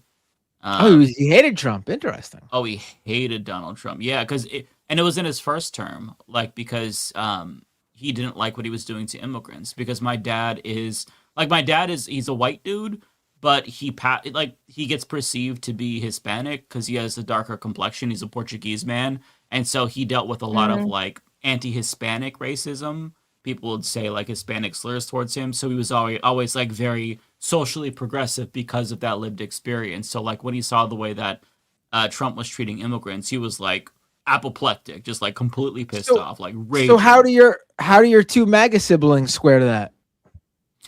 I think that, well, one of them at the time was also anti-MAGA. The other one just like disagreed with him and would argue with him, but then like they kind of put it aside. But what made the anti-MAGA guy go MAGA? I don't know for sure. If I had to guess, I think it's because we have a trans niece and they got indoctrinated into like anti-trans stuff. So like they might be one of the few people to actually like change their vote because of trans people. Because generally that doesn't like. I'm guessing that the trans niece is one of the progressive siblings kids. That's correct. Yeah. hey, you never know. I mean, look at Elon Musk's daughter. I mean, right. She's become a huge voice for the trans community, and her dad couldn't hate trans people any more than he might be the world's #1 trans hater. Yeah. Well, I mean, my dad was like a huge homophobe when I was growing up, and the second I made my mom tell him because I was not going to do that shit, he was like, "Oh, okay, that's fine. I love him. I accept my son." Oh, interesting. So it just like it really depends on the person. Like if it's really like embedded in you, then maybe it's harder to deprogram yourself. But like, I don't know. It's hard to say. I think that part of it is that like with the anti-trans, this is just like I don't know for sure, but like the anti-trans sibling that I have, I think that also part of it is just that like they're kind of scorned because nobody in the family really wants to be around them because just aside from being like a Trump supporter, they're very, very toxic as well. So there's probably a lot of different things at play, but you know, that's my speculation. Interesting. No, I thought that was interesting. It seems like the 2 Trump supporters in your family, the siblings, went way further right than either your parents had brought them up to be as a religious household. And I think that's very interesting. Oh, for sure. Yeah, definitely. I mean, from my experience, usually, I mean, at least for me, you know, growing up in my parents weren't so religious. My dad's Jewish, my mom's Catholic, but I went to a Catholic school, so I had a Catholicism you know, in my life on a daily basis, and just learning about all that, you know, it sort of pushed me away from the idea of it, you know? So usually that's what happens, right? Yeah. Hey, it's interesting. The incredible thing to me is the teachings that we learned and how, you know, Jesus Christ lived his life. I think if all is historically accurate, what a wonderful human being he was. I think he was great. What a great way to live. It's unfortunate that the you know, the modern church, although, you know, maybe it seems to be maybe fixing itself a little bit ever since Pope Francis, you know, led it in the direction that the current Pope is still taking it in. It was just interesting to me that people who are of a religion usually, and the system that holds up those religions, like the church, usually do not follow those teachings that, you know, of Jesus or whatever their beliefs are. Yeah. I mean, just look at the fucking like those evangelical churches that preach, what is it, the prosperity Bible? Like that's fucking, that to me is fucking incredible. That to me is the most like there's nothing that you like. There's no more in your face virtue in the Bible than not becoming someone who lives their life about physical possessions and money and wealth. And you have an entire religion that says we believe in Jesus and all of his teachings, but that stuff we don't see. We actually come up with it. We actually see another version where it's like, yeah, money, baby. That's what it's all about. It's like, what the fuck? Have either of you seen The Righteous Gemstones? Yes. It's about prosperity church and like Nepo kids. It's very funny. I mean, it is. I mean, those kids are the perfect. It's a hilarious show, but those kids are also a perfect embodiment of what that's all about. Oh yeah, I love it. Okay, sorry, Ariana. I derailed. Oh no, you're your so entire good. thing with my life story. You're so fine. I'm here for it. Well, it was really Matt not remembering basic shit about you, but it's okay. I'm just kidding. I'm just kidding. I'm joking. Okay. Okay. Thank you so much for the $2. Respect for coming on Leftist Mafia every week. I told you my New Year resolution is to be more consistent, and we're doing it. We've been consistent in the gym. We've been consistent on Leftist Mafia. I need to still work on being able to get up early, but we're working on it. Okay. I'm sorry. I'm gonna actually shockingly defend Ariana here and say this sounds like you're saying like she just comes here as like a guest or a someone who was invited to join us. No, Ariana is a member of the Leftist Mafia show too. Yes. Yeah. Thank you guys. Also, we need to get some guests in. I'm happy to bring. Oh wait, what if we could bring one of the people that's on the ground in Minnesota on the show next week? That'd be amazing. Yeah. Should we talk to Rebecca? Awesome. Does Rebecca know the person she was talking about? Yeah, Rebecca said she's going to talk to Georgia Fort, but she's really she's on the ground, so I don't know. It might be kind of hard, but if we can get somebody who's there, I think that'd be awesome. I know some of my creator mutuals are going to be out on the ground in Minnesota. Oh, okay, yeah. Starting today. Cool to talk to them. Okay, I'll reach out and we'll see if we can make it work. Angela, thank you so much for the $6.99 and thanks for always being in the chat. The seditious Alberta government is putting citizenship on our driver's licenses to make it easier for the separationists who want to be American and ICE agents. I thought that was the real ID. This is in the Canadian province that's more conservative, if I'm... Oh, so Alberta is like it's Canada, not the U.S. Because in the U.S. now, Oh boy. No, I just thought that was funny. No, you're right. I thought we all knew it was Canada. I didn't realize you needed a refresher. Oh no, I didn't know. This is the conservative province, though, right? If I'm not mistaken, I can't remember who. I didn't even know where this place was, so do not ask me. Is this Doug? Let me check. I think Doug Ford is the premier. Calgary is in Alberta, and I know that because there's a pro wrestler. Oh no, his shtick was I'm from Calgary. Alberta, Doug Ford is the premier of Ontario. Who's the premier of Alberta? I don't know. Doesn't really matter. Yeah, chat doesn't really matter. Jeez, I'm just kidding. It is Danielle Smith. What is she? Is she a conservative? That sounds racist. She's probably conservative. Yeah, Danielle Smith sounds conservative. Where's the party? Show the party. I fear United Danielle alone. Party. The name Danielle is almost adjacent to Karen, so I think we got our answer there. It's a conservative coded name for sure. Right, exactly. Danielle Smith, yeah, you might as well go have Elon Musk's 20th child with that name. I'm just kidding. Okay. Okay. Omega Star, thank you so much for the 10 gift memberships. I appreciate you so much. Thank you so much. Without your contributions, I wouldn't be able to pay rent. So thank you. T Crumbo, thank you so much for the $5. Here's hot coffee money for those cold ass East Coast winters, brother. Let me just tell y'all, my California ass is struggling in this winter. Like I can't. I'm struggling so hard, y'all. Like what's the temperature there right now, Ariana? I'm curious. Bro, it's so bad. It's like it's well today wasn't so bad. Today was actually a nice day. So It's, I think, no, tomorrow's about to be 10 degrees, and I'm just not. Oh shit! I was about to complain because it's been like in the 30s in Portland. And No.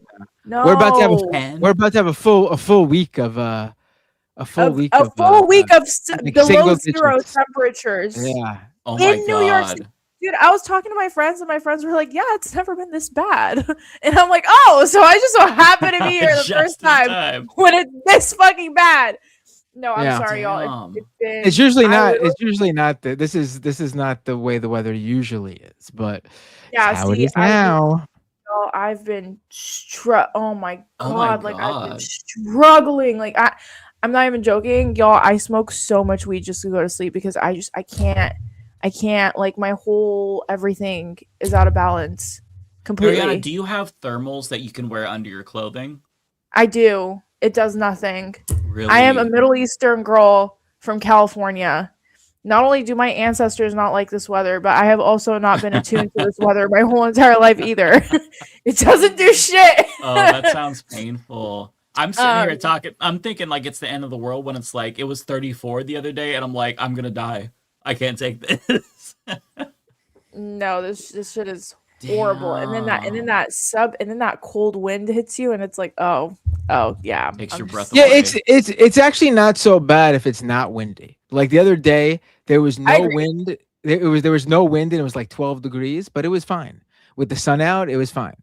But once the wind hits, that's when it gets hard. Yeah, that's when it's like, oh, I gotta go.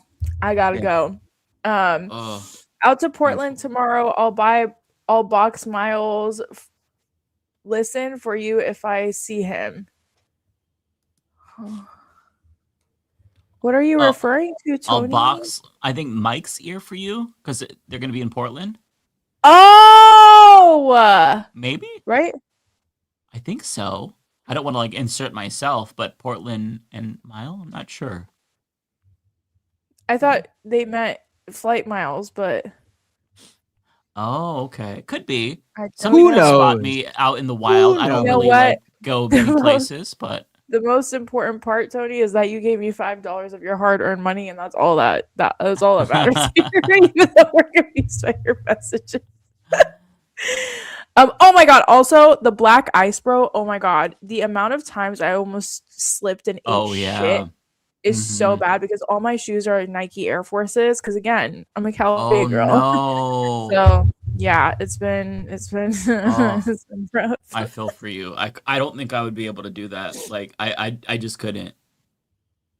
Yeah, well, you should come visit us. I'm just kidding. You should though. I'll be more than happy. Not in the winter. I know, not in the winter. Kowalski. Hi, Kowalski. Don't forget to stock up on supplies before the snow hits. If you need anything, let me know. My tractor can get through 4 feet of snow. That goes for Binder too. Yeah, it's the word is, and of course this doesn't usually happen when they say it is, but as of right now, the word is we're gonna get like 2 feet of snow on Sunday. Oh my gosh. Yeah, it looks like we're gonna be in full-blown blizzard mode this weekend. I went to Trader Joe's to try to stock up, and everything was empty except for the potatoes.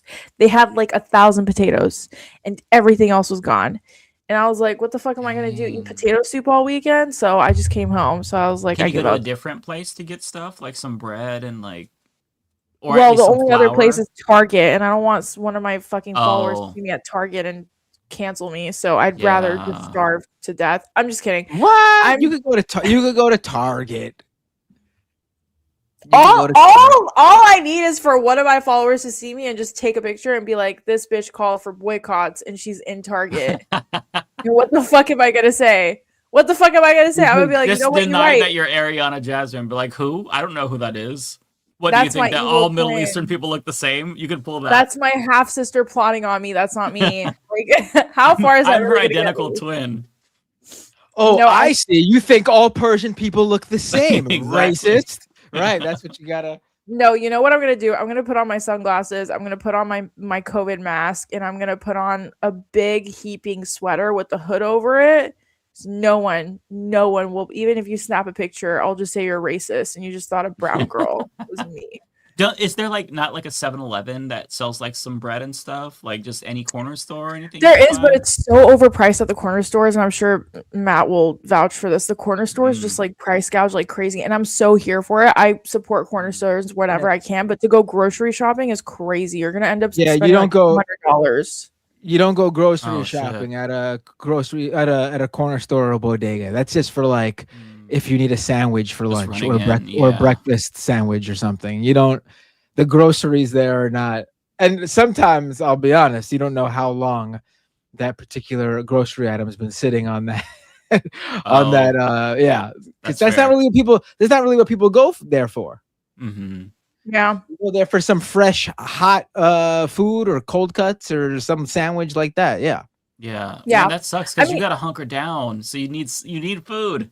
Can you get some flour from Trader Joe's? I'll go back tomorrow and I'll report back to y'all. I think I'm good. Like I do have rice and like essentials and stuff like that. Also, I don't think it's gonna be longer than a couple of days. I think the Midwest is really gonna get pounded. The Midwest is gonna be. I mean, Ted Cruz already left, so you know it's about to be bad for them. Yeah, if you have rice, that's easy and lasts forever. And just make some rice. Right. Eat some rice. Go back to my ancestral roots. But anyways, chat. I love you guys, Matt.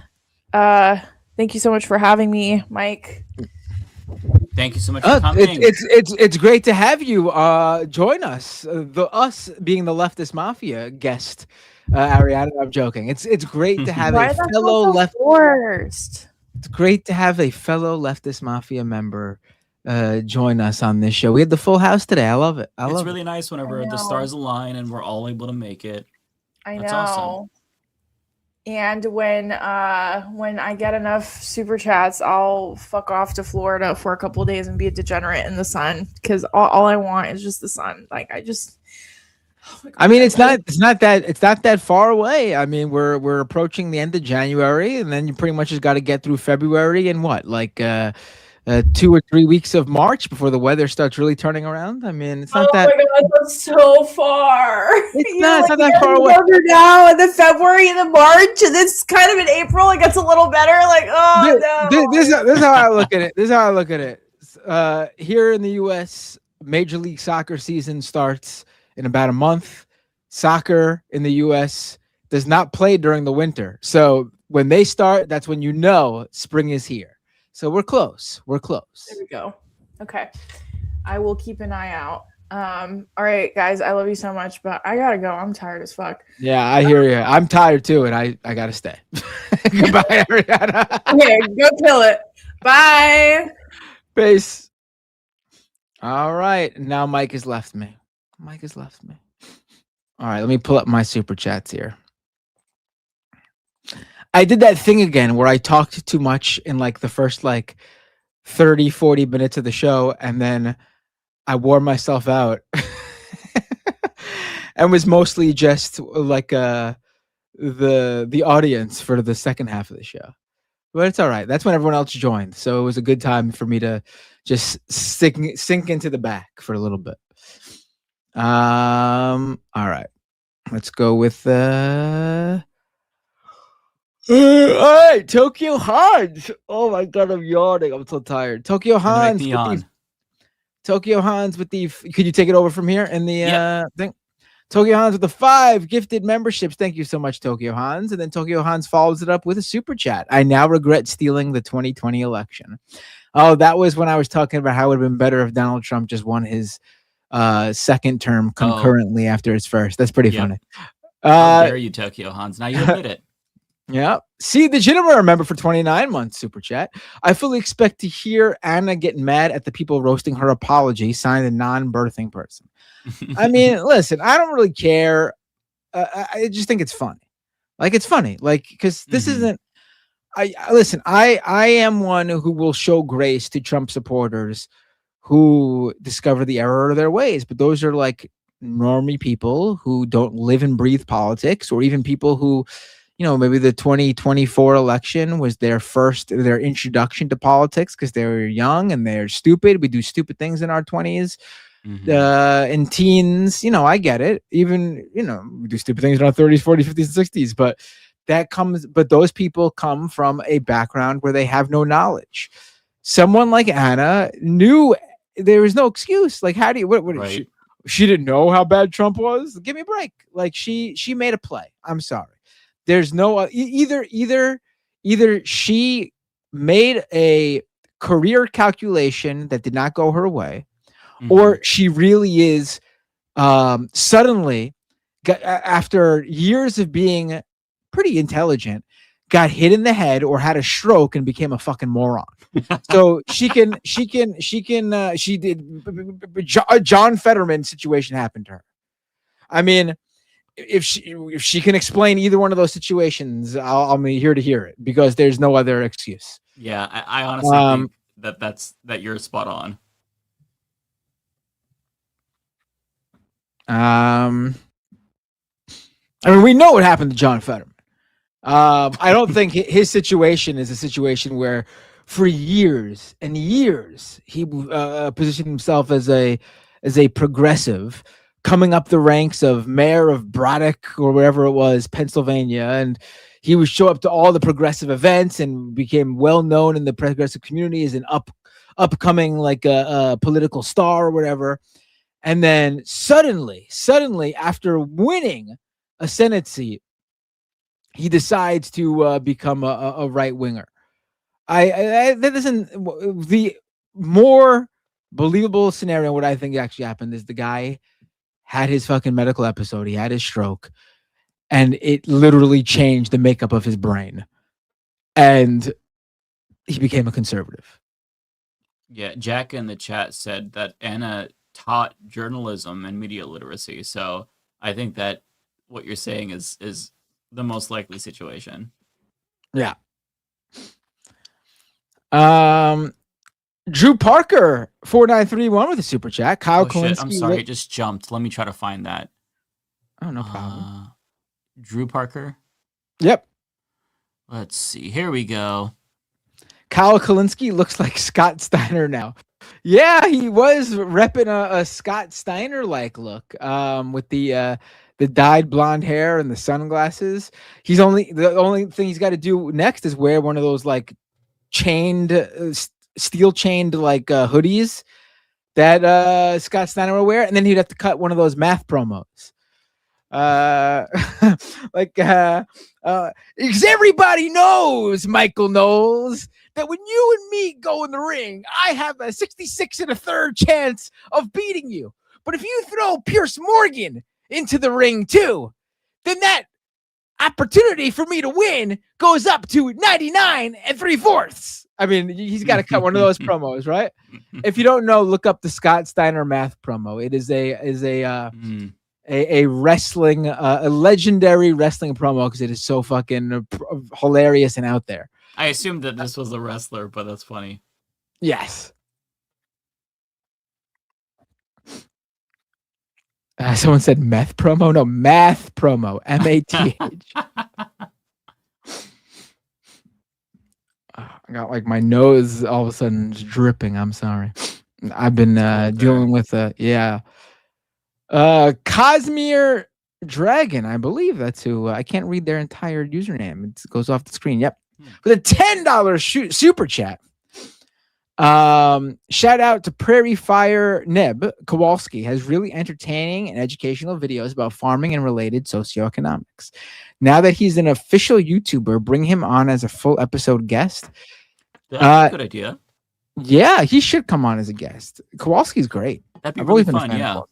I mean, Super when I would insightful. do, and I'm planning on bringing back my stream. I know it's been a little while since I've been doing my own personal regular stream. It's coming back. I just really needed to step away for a little bit. Mm-hmm. But Kowalski would be a regular caller, and me and Kowalski would sometimes call in with a 2-minute update while he's live in the tractor, or sometimes we would have a full-blown discussion like as if he was a guest. So he should definitely come on as a guest. Southern Boy, thank you so much for the 5 gift memberships. Parker 402 with the super chat.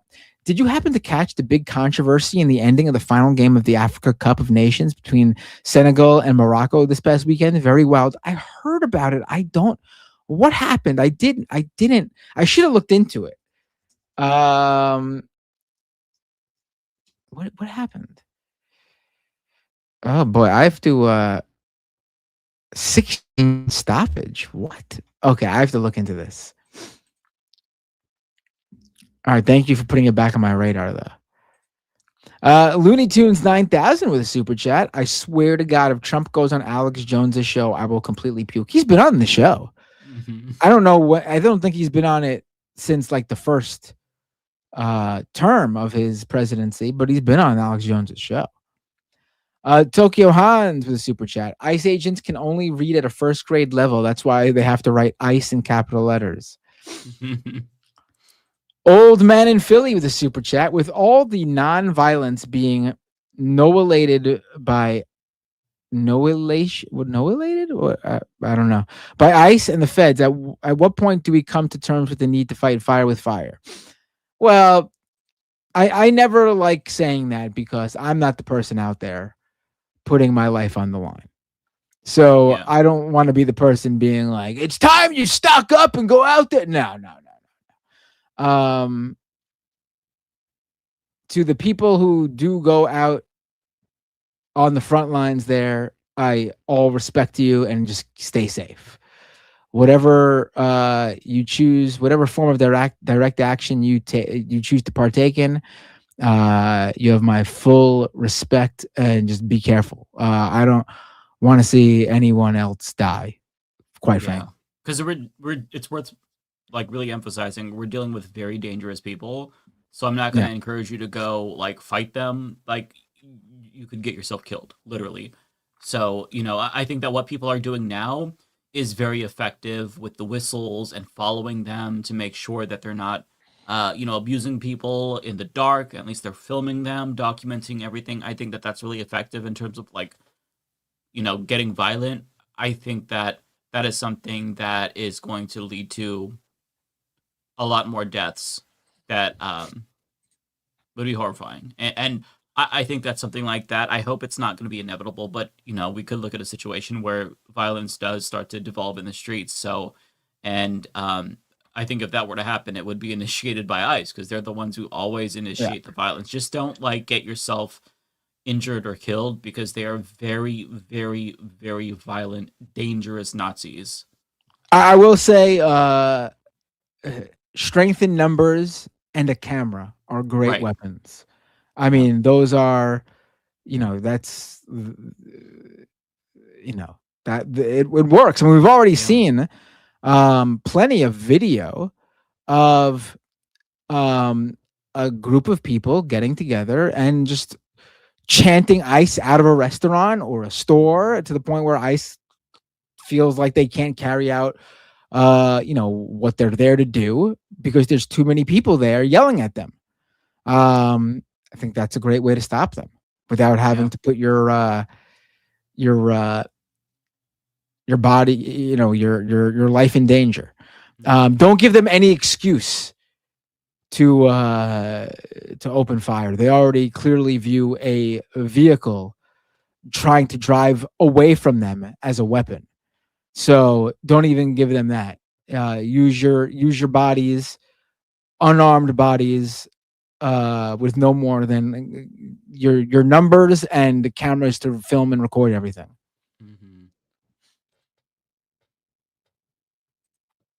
Kowalski with a $10 super chat. Buy bread before the storm hits. Absolutely. And listen, I know what Ariana's saying, but wherever you are, whatever you need to do to help yourself and your family have what you guys need to live, you got to shop at certain places sometimes. It's not the end of the world if you break a boycott you have to, buy something during a emergency situation or a weather situation or storm or whatever. You do what you got to do. order food, order groceries, go to Target.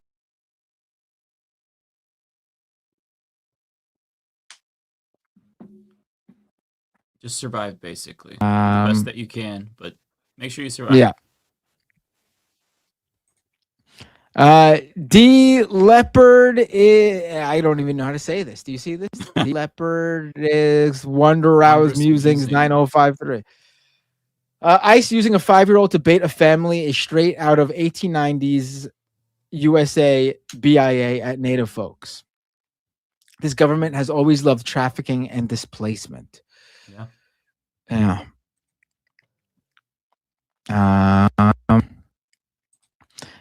Hank Rodriguez 2376. Keep up the great work. Thank you so much, Hank. It's not you again. Wait. Oh, it's shit, not you again. That's a good one. That name always throws people off. Yeah. With a $10 super chat. Seriously need advice. Brother isn't political savvy. Once mistook Michelle Obama for Oprah. Ooh, but hates Trump. He's in ICE in part because he can't find a decent job and has a toddler. I struggle justifying. I mean, if he can't leave it, then he should leak shit to the press. Any sort of internal communications. He should, I don't know, do what he can to anonymously give people a heads up when he knows they're being sent out somewhere. There's things he could do, for sure. I mean, if he's not politically savvy, then I don't know if he'd want to get active. Doesn't sound like it, but Well, I mean, to have a if he wants to be able to, is all the more reason to quit. Yeah, because but if he wants you to be don't able want to your sleep at toddler to night. grow up knowing that their father is a fucking Nazi. There are jobs that you can find in retail that are really easy. They're shitty, but at least you're not a Nazi. You know, I found a job at Walmart really easily. You can get fast food jobs, at least temporarily, until you find something better. Let him know that he will be regarded as the Nazis for the rest of his life if he does not leave. What he's doing is truly criminal, and he could be prosecuted. That's also not something that he wants to, have his toddler deal with. So if he genuinely wants to be a good dad, he needs to get out. It doesn't matter what the financial situation is. That's no excuse. I would rather sleep on the fucking streets than work for ICE. I'm also saying, like, being that he has a toddler, I understand that he can't just up and leave. I mean, he should be actively looking to get out. But while he's there, he should anonymously be destructive from the inside. Yeah, sabotage so you get fired, get unemployment. And get information out there. I think sabotage in terms of doing things like to disrupt them would get you fired. And the point is him looking for a job and not get fired so he has means for his kid. But there are anonymous things he can do that won't disrupt internally in terms of like, oh, wait, what's his face fucking up our shit? No, but he could anonymously let communities know, at this time, this date, ICE is going in. If you are, an undocumented person in this area, leave, stay inside, let people know. There's things you could do.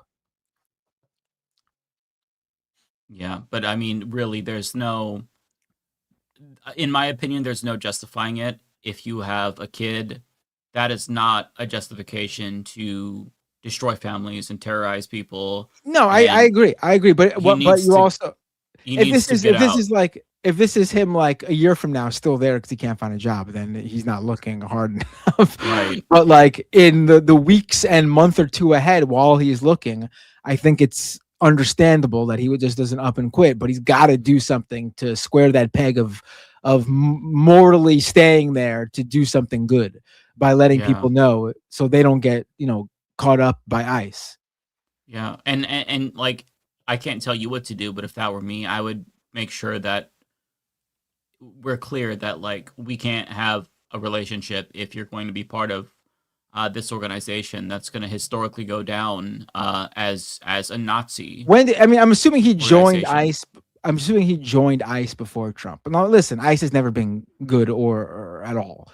But I've heard stories of people. I have heard stories of people who were in ICE. They usually weren't the foot soldiers out there, from what I understand. But I have heard stories of people who left after Trump won in 2024 because they knew what they were going to be used for and just didn't want to fucking deal with it. I've heard stories of that. That's what he should have done. That's he should have got out. He should have got out. It's more inexcusable now just because there's no denying it. But even before then, like if you sign up to be a human being hunter, it doesn't really matter if you're not political. You are political. You're a piece of shit. So I would communicate that to them in a very blunt way and let him know that that is despicable. He is destroying lives. If he's not directly kidnapping anybody, he's part of a system that is ripping families apart. Families that have toddlers just like him. And those toddlers matter too. They have lives, they have families, and, he wants to exist just like them. But, the difference is that he has that privilege where, oh, well, to me, this is just, an economic situation. It's an economic choice that I'm making. But he's removing that choice from other families who, like him, are human beings. So I would be very, very blunt. For me, if that were my brother, I wouldn't even yield a fucking inch. I'd be done. I'm also interested in how he mistook Michelle Obama for Oprah. Did he see Oprah on TV and went, oh, wow, I didn't know Michelle Obama got her own show? Or did he see Obama with Michelle Obama on screen and he went, oh my God, is Obama cheating on his wife with Oprah? I'm dying to know which way this. I know. I feel like they look so different that they do not look inconceivable. Yeah, it's inconceivable that you would mix them up. The only thing they have in common is they are both black women. And so that's already not going good for your brother.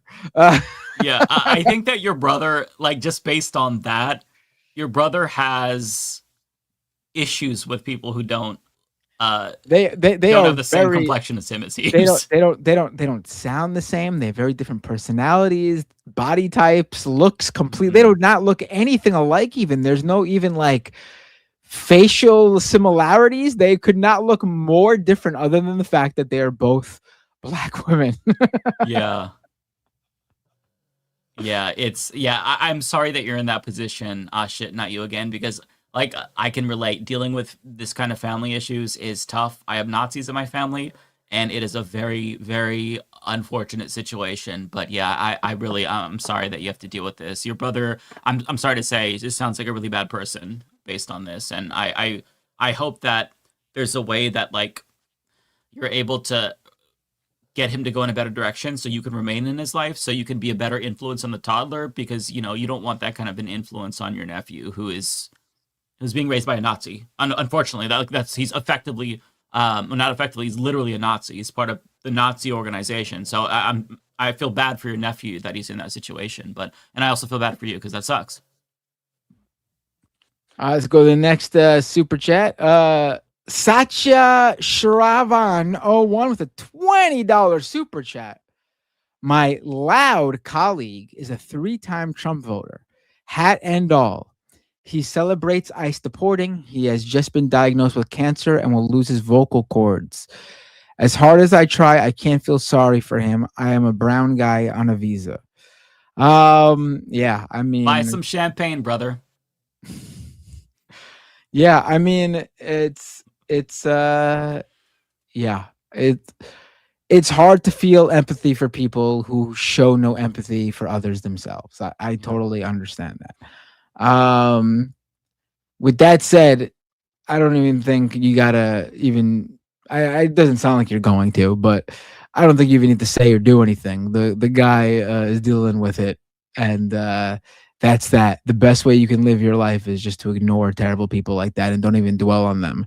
It seems like he got, I don't believe in karma. I don't think there's anything in the universe that makes sure someone gets what's coming to them. I mean, the proof could be no clearer than the worst people are very rich and seem to live forever. There's no such thing as karma. Yep. But in some cases, people experience randomly the hate they put out on the world themselves. And maybe it'll open their eyes, but I don't know. Yeah, you are absolutely not obligated to feel sympathy for somebody who would never feel sympathy for you. So don't blame you one bit. And Emily Schmid 7749 with a $20 Canadian super chat. Wow, I think that means that's even more money, right? I don't even know. I can never remember which way that goes. Would have given this to Ariana, but as a Canadian, I just couldn't give it to the kid who doesn't know where Alberta is and didn't buy boots.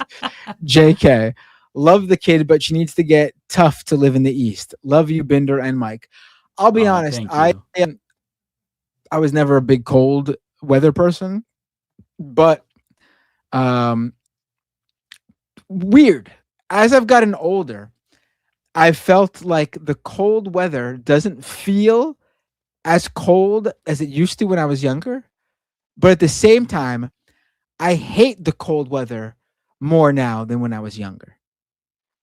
I think it's because, like, while I don't feel as cold temperature-wise, the cold that I do feel hits me right in the joints and bones, and I feel older during the winter than I do the rest of the year. I feel because that. I feel like I move like an old man during the winter because it's so cold. Yes, I absolutely feel that to my core, Matt. I simply can't talk. To me, I feel like the cold affects me so much more now. I've never been able to tolerate the cold, by the way, but these days it's just so much worse for me. It almost feels like it's debilitating. And I'm fucking and it's better here because, as I said, like, I've been complaining about it being in the 30s and low 40s, but 10 degrees, like, it's rare when it gets that cold here. During the spring, summer, and fall, I'm like literally sprinting with the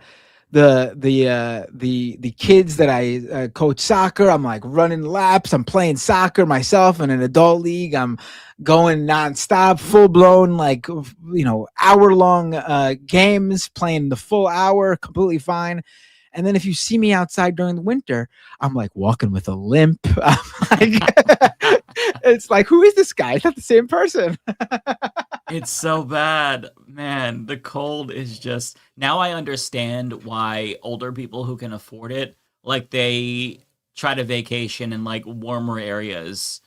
Like my husband's grandma went to Arizona for like one winter because, like, the cold just really affects them, and I'd imagine it gets so much worse the older you get. It's brutal.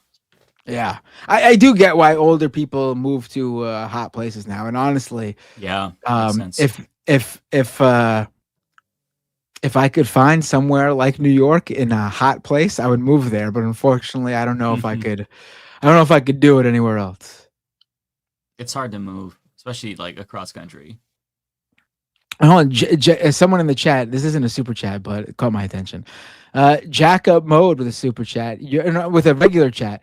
You're a soccer dad? I am. I coach my 2 intramural teams. My daughter's U7 team and my son's U11 team.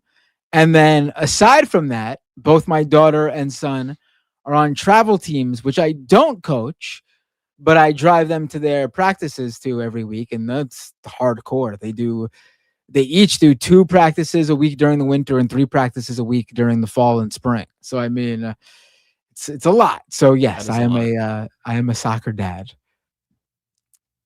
but I enjoy it too, though. So I like watching them play. I like the game period, but I especially like watching them play. Okay, I think that's all yours, right?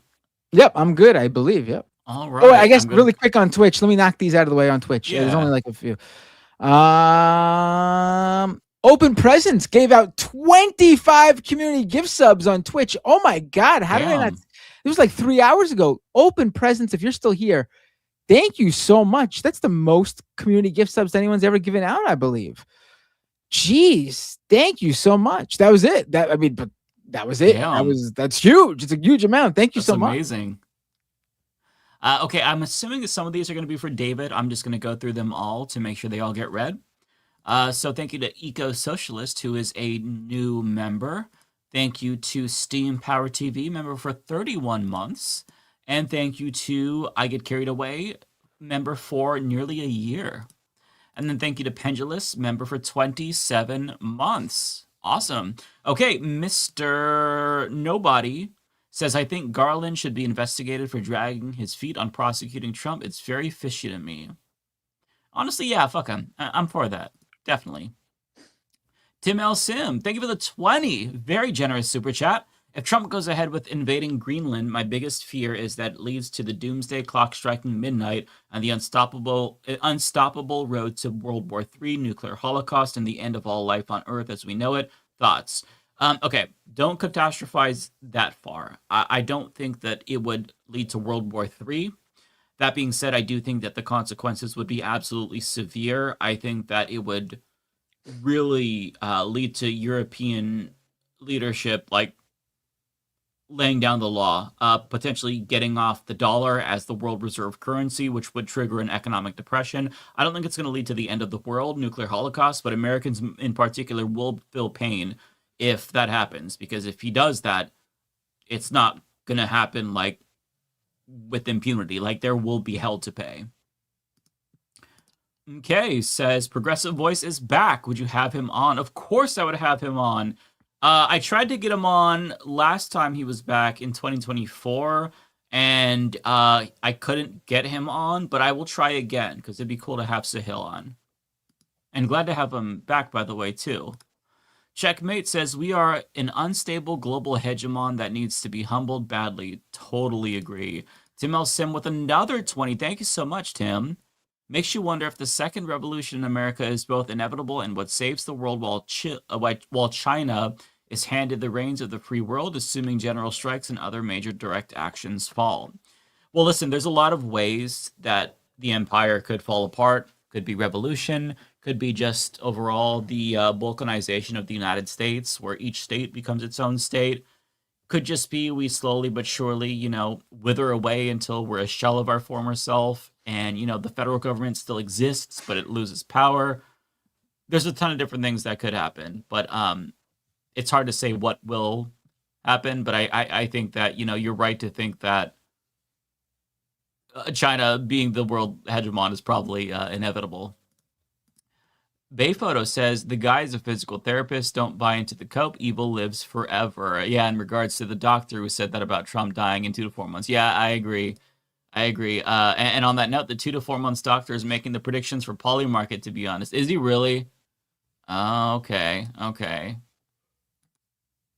Afro Remus, thanks for the 20. Lots of really generous super chats tonight. Thank you so much. This one's to David. It says, sorry, David. Nobody in Canada or Europe have the balls to do any of the wonderful things you said. They all fear Trump to death. Keep in mind that the only problem they have with Trump is that he lacks tact. Yeah, I mean, that's a fair criticism. I agree with you to an extent. I think that things will have to get a lot worse for them to actually take severe action. Like, there's talk right now, you see canceling trade deals and whatnot. It has to get really bad before it gets better. But I do think that there will come a point where they cut the U.S. off. And, they could do small things to really hurt us. If you look at Denmark, for example, we get so many pharmaceuticals from them. We get all of our Ozempic from them. We get the overwhelming majority of our insulin from them. If they cut off our insulin, that could create an insulin shortage. Things like this, they can do to really, lay on the pain. So there are things that can happen that we haven't seen yet, but I think that they're keeping their powder dry. But I don't expect them to if things continue in the way that they're going. Because, there's only so much you can take. It's been just a couple of weeks in January, and it's been nonstop Trump just trying to take Greenland. And people are already fed up. Imagine a couple more years of this, they're going to get sick of it. So, we'll see. Bayphoto says, Medbed care for all. Yeah. For it. Rachel Atwood says, Usha, KKK, Caroline, or Katie Miller. Who will birth the prince or princess that was promised that will vanquish MAGA from within? Erica Kirk must be livid at JD. Oh, that's hard to say. I think that my money would be on Usha. Usha's going to be the one to birth the person who's going to take down MAGA, if I had to guess. Hi, Dougie. Let's see. Tokyo Han says, Mike, you already have a Canadian beard. Just put on a flannel shirt and a Blue Jays cap and carry around a Molson's bottle. You know, I really do think that I could pass as Canadian if I tried a little bit harder. I already have a bunch of flannel. I just got to work on the sorries and the boots. Say it more. Really like not condition myself. Just like repeatedly say that so that way I always talk like that. And yeah, I'll be in. Mr. Nobody says, Anna is a moron. I don't accept her apology. Well, you are within your right to do that. Cartoon says, thoughts on the Oscars noms. Sinners got 16 noms.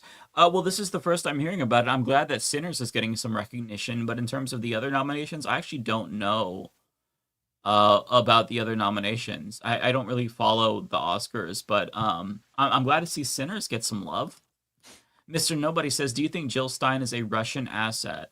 I don't think she's a Russian asset. I think that she has a lot of like seemingly like semi-pro-Russian views because there's a contingent of the left that up until the Ukraine invasion and actually after it as well, they're like weirdly like pro-Russian. I don't know. To me it comes off as like pandering to a fringe Jimmy Dore segment of the left. But I honestly don't know. If I had to guess, I don't think she's a Russian asset per se. I think that she just, she has some weird ass constituencies.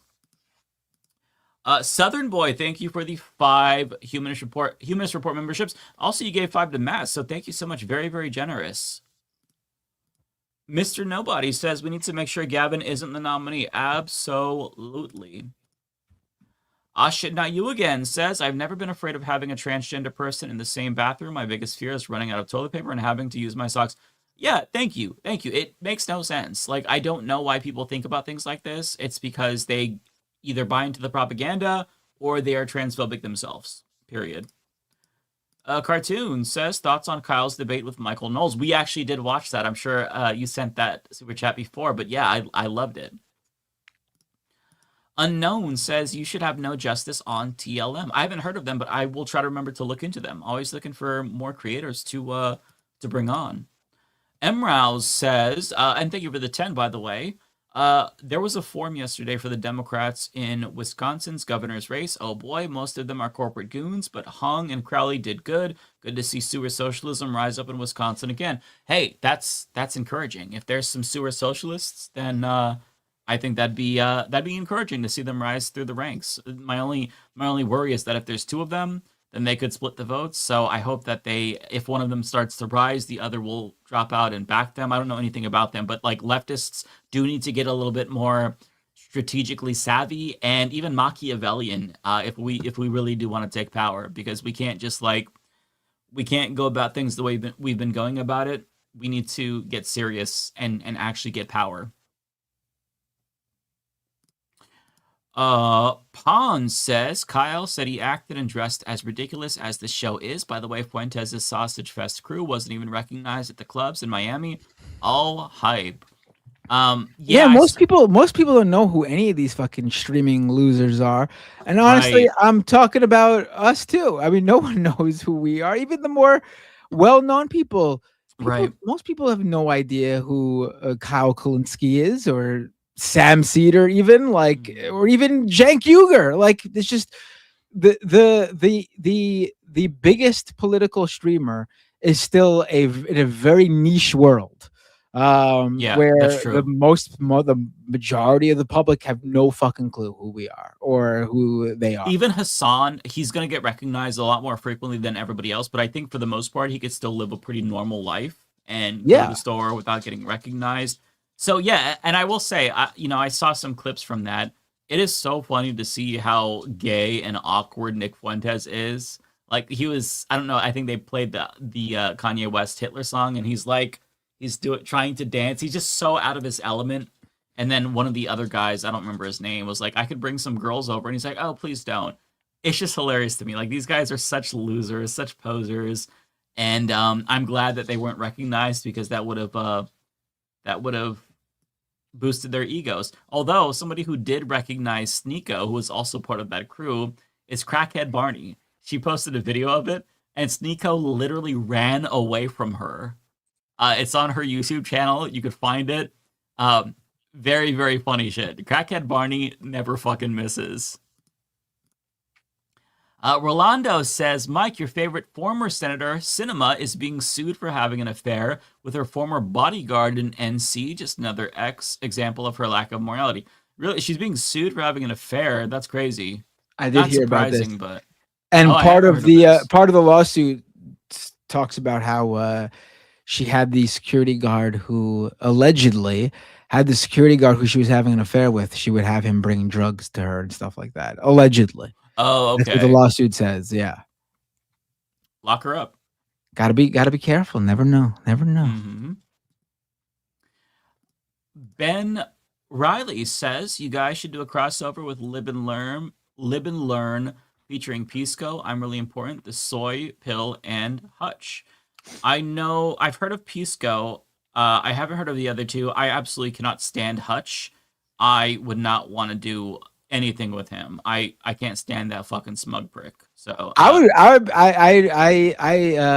would do not a friendly hangout, but I would certainly have a debate and discussion with that guy. Yeah, that's not like a hangout thing. I don't think you can hang out with somebody like that. Yeah, he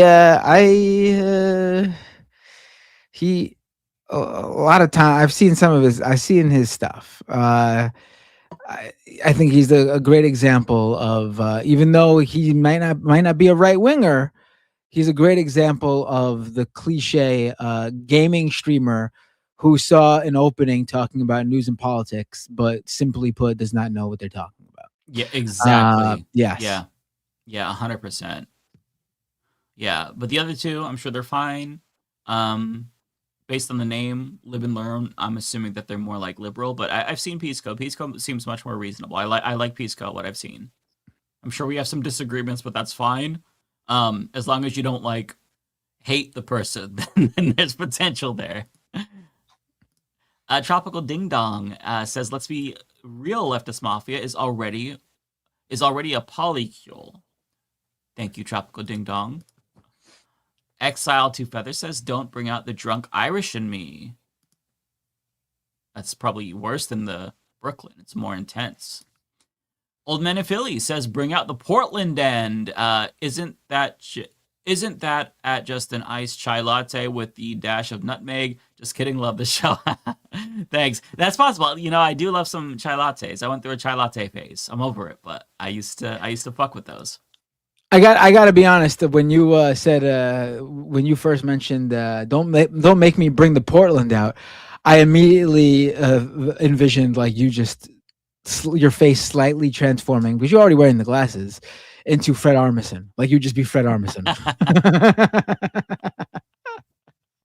That's fair. That's what I think of when I think of Portland because of fucking Portlandia. Yeah, no, I think that he did great on that show. He's a great representative for Portland. He's an honorary Portlander, if I had my say.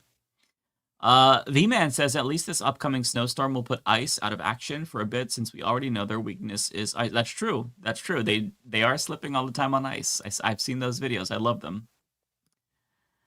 V-Man also says, "Mike, a medical expert, predicts Trump will pass in 2 to 4 months. If that happens, will you, the monsters of this regime, will scale back given they don't have the cult leader to shield them?" So I don't think that that's going to happen. But in terms of the question you're asking in the latter portion, I really don't know. If I had to guess, I think that things probably wouldn't be as bad with Trump because he very clearly is a madman. I think that JD Vance scares me because he's much more ideological and his association with Peter Thiel is very, very dangerous because Peter Thiel is a techno-fascist. He is very much in favor of, you know, a dictatorship. I can't remember. I think he is one of the, he subscribes to Curtis Yarvin's ideology. I'm not entirely sure, but I know that Peter Thiel is very dangerous to me. But, you know, just in terms of like what the country would look like, I think that there would be a little bit more stability with JD Vance. He's more ideological and thus more predictable, in my opinion. I think that he's younger, so he's going to want to at least try to, have some sort of legacy that's not as embarrassing as Trump's. He has more impulse control, even though he's a bad person. I think it would be an improvement. At least nobody knows for sure. I think he would carry on a lot of what Trump is doing, but I think that he would probably be better than Donald Trump if I had to guess. But I don't know. Again, my predictions are always wrong, so it could get worse, and we could be begging for Trump in the event he passes. So I really don't know. I honestly couldn't tell you. Cartoon says, did you hear an NFL player got fined for having eye tape reading Stop the Genocide, showing Palestine support, yet show tribute to Charlie Kirk? I did see that. Yeah, I couldn't tell you the name of the NFL player, but good on them for doing that. It's really, really nice to see them use the platforms that they have and the popularity that they have to show support to people who are being eradicated as we speak. I really appreciate them doing that. And yeah, it's hypocritical that they can show support to a white supremacist like Charlie Kirk, but you say genocide bad, killing people bad, then that's controversial. It just goes to show you that the world that we're living in is very backwards. V-Man says, speaking of dictators, Puerto Rico's statehood movement is actively collaborating with the regime. It's not surprising, as the statehood party of PR's logo was stolen from Dominican dictator Rafael Trujillo. That's really interesting. You know what? Based on what you told me before, V-Man, it's not surprising that they're collaborating with the regime, especially if they're a statehood movement. I think that maybe they see that there's going to be some sort of transactional benefit if they are able to, join the U.S., but it's really frustrating that fascism is so appealing to people, and I'm sorry that you have to deal with that, because I deal with it too, and it sucks. But yeah, the fact that they're siding with the colonizers and the regime it's got to be depressing. So thanks for the update, though. It's always interesting to hear what you have to say about Puerto Rico.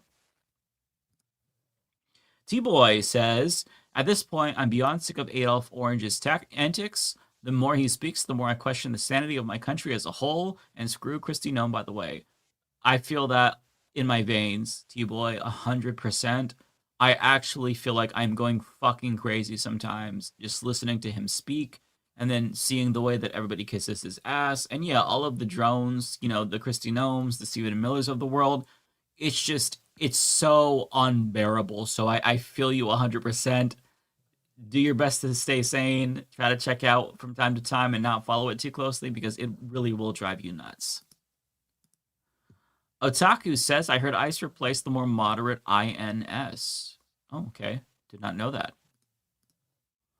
Jacqueline says, really, really read Naomi Klein's The Shock Doctrine. All the Milton Friedman far-right chaos from the last 50 years becomes transparent. Yeah, highly recommend. I have not read the full thing. I bought her book and I read a couple of chapters, but it is basically the book that explains everything that's going on in our country. Disaster capitalism, the way that exploitation works. Naomi Klein is amazing. So, yeah, I second that. Wild Two Feathers says, attention, John Ross GoFundMe is probably illegal. Fed officials can't raise funds for work done on duty. Legion Miller got the deeds. That's encouraging. Hopefully he doesn't get any of the money. Not that, them doing something illegal would stop them, but if there's a way to not allow him to be rewarded for executing somebody, that'd be awesome. So hopefully there's a lawsuit. Maybe the ACL can launch it against GoFundMe to block those funds from being dispersed if that hasn't already happened, because yeah, he doesn't deserve anything but a jail cell. Sandgroper says, I grew up in this. Yes, a peaceful group is useful for the negotiations time. That time is not now. I lost family. I lost friends. For global attention, it is unavoidable. Yeah, we're in a tough time.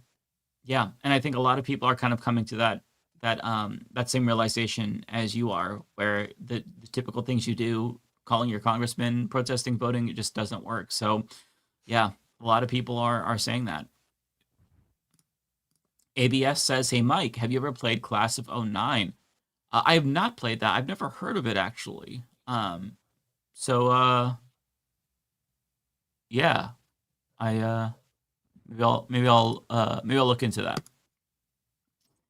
Wrench Rabbit says, furthering discussion about and organizing towards a nation-wide general strike is exactly what we need to do. Keep up the good work. Love y'all. Well, thank you so much. Love you too. Yeah, that's what I'm trying to do, because that really is the one thing. Like, the one peaceful thing that I think would actually have teeth.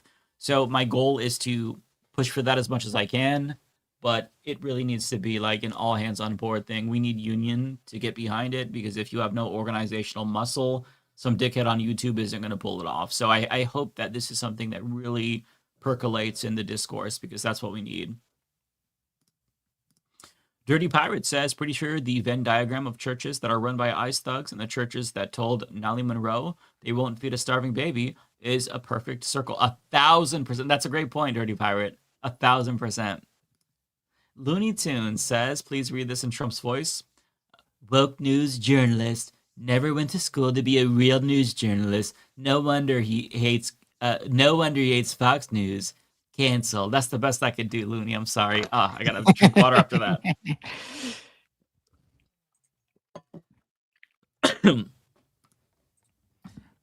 Groundhog. There we go. Says, Humanist Report. Don Lemon was the guy who was holding back the mob of people from getting the white supremacists there in Minneapolis in the video you showed. That lady who said he's her colleague.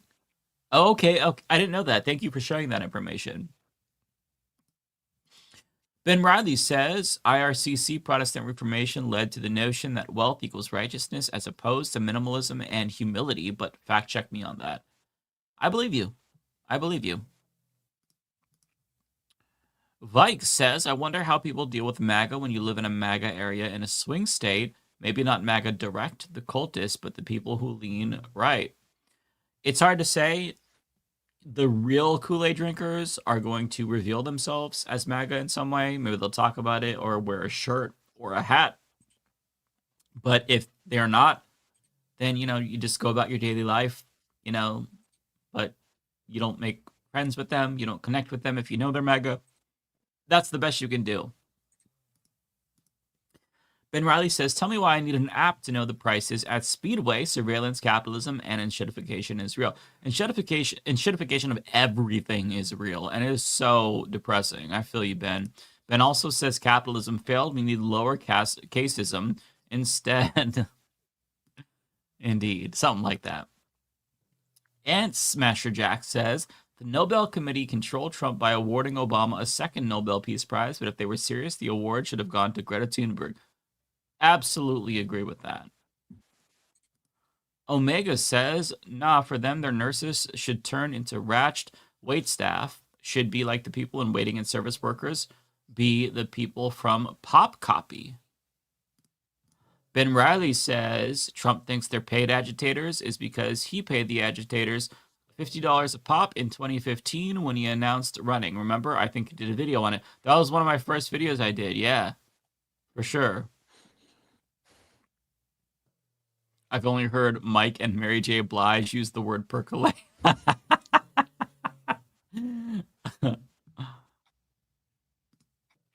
Let's get it percolated on. Angela says, Danny Smith hangs out with Landry, wants to be DeSantis, and loves Nome. As an Albertan and Canadian, it's embarrassing. At least Ford criticizes Trump. I will say that about Ford. I think that especially after Trump was just elected, he was kind of shell-shocked because he thought Trump was his boy. But it is nice to see some pushback. And he did a great job at the beginning there, as shitty as Doug Ford is. Kowalski says, all right, Mike, I think I see what you're saying. I personally need to go and face off with ICE officers and express loudly that I am the reincarnation of John Brown. Well, Kowalski, don't do that. I don't want you to get hurt. We need you in this fight. So don't do that. So don't take that from what I'm saying. I know you're just joking though. Vike says, if I feel the economy turns, people will put up with more ICE nonsense. People in my area are mostly supportive of ICE, kind of wild, kind of stuff. I hate to say that you're probably right, Vike. People only care because things are so bad, and this is just something else that is bothering them if they're white. People of color will certainly still care, but white people just do not give a fuck. And it's really sad to say that, but I've seen it. Even in like a blue state like Oregon that I live in, people are just like they're up their own asses and they couldn't give two shits about what other people are experiencing. So I think you're right. If the economy turned, I think that they would be perfectly fine with it. Maybe they like don't like the optics, but if they're able to buy eggs that are cheaper and bread that's cheaper, then I think they'd be cool with it. D. Leo says, Rec read Stephen Newcomb's Pagans in the Promised Land, a great read on white Christian nationalism in USA towards native folks. Applies to Palestine. Oh, that actually sounds like an interesting read. I'll have to try to check that out if I remember, because yeah, I a year or so ago I reread Zinn, The People's History, and that is always just such a gut-wrenching read, especially like when he talks about the Native American genocide. I read it in college and I wanted to read it again, and it's gut-wrenching. There's no other word to describe it. User says, an Episcopalian bishop that was at Good's vigil warned of a new era of martyrdom, told clergy to ready their wills, and said, we are past making statements. Our bodies must stand between power and vulnerable. Wow. Some Episcopalian bishops, they don't fuck around. That's interesting. I didn't see that, but I'd like to see that speech if I can find that, if they filmed it.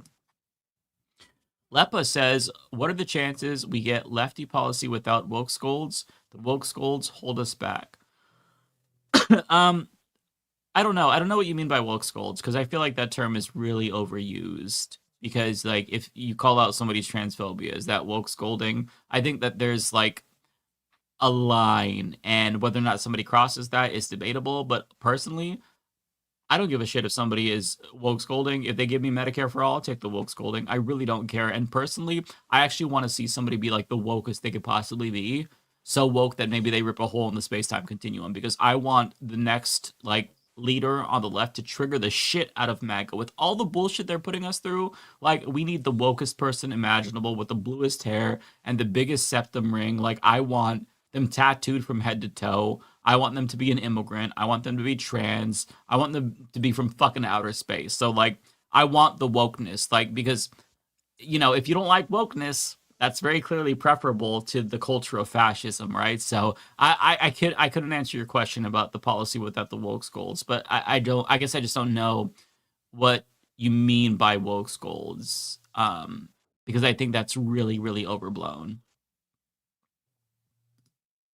People call me a woke scold, and like, I feel like that's not really accurate. I'm pretty much like a prick. Like, I don't know what to say. Like, I feel like, it's just kind of like a pejorative that doesn't really apply to a lot of people. Eco-Socialist says, I recommend Zach Polanski as a guest, leader of the Green Party of England and Wales. Well, that would be a hard guest to get probably, but if we could pull that off, that'd be awesome. Don't think we could though. I've heard about Zach though. Chris Corcoran says, if Trump won 2020, more people would have died from COVID. That is a good point. That's a really good point, because Biden did roll out the vaccines when they got in office. I mean, they weren't even ready to distribute them. So I did not think about that. I'm really glad you brought that up, because it kind of like, I don't know, it throws a wrench in my thought that, not that it matters, but in my thought that like things would have been better if he just won again. It's hard to say.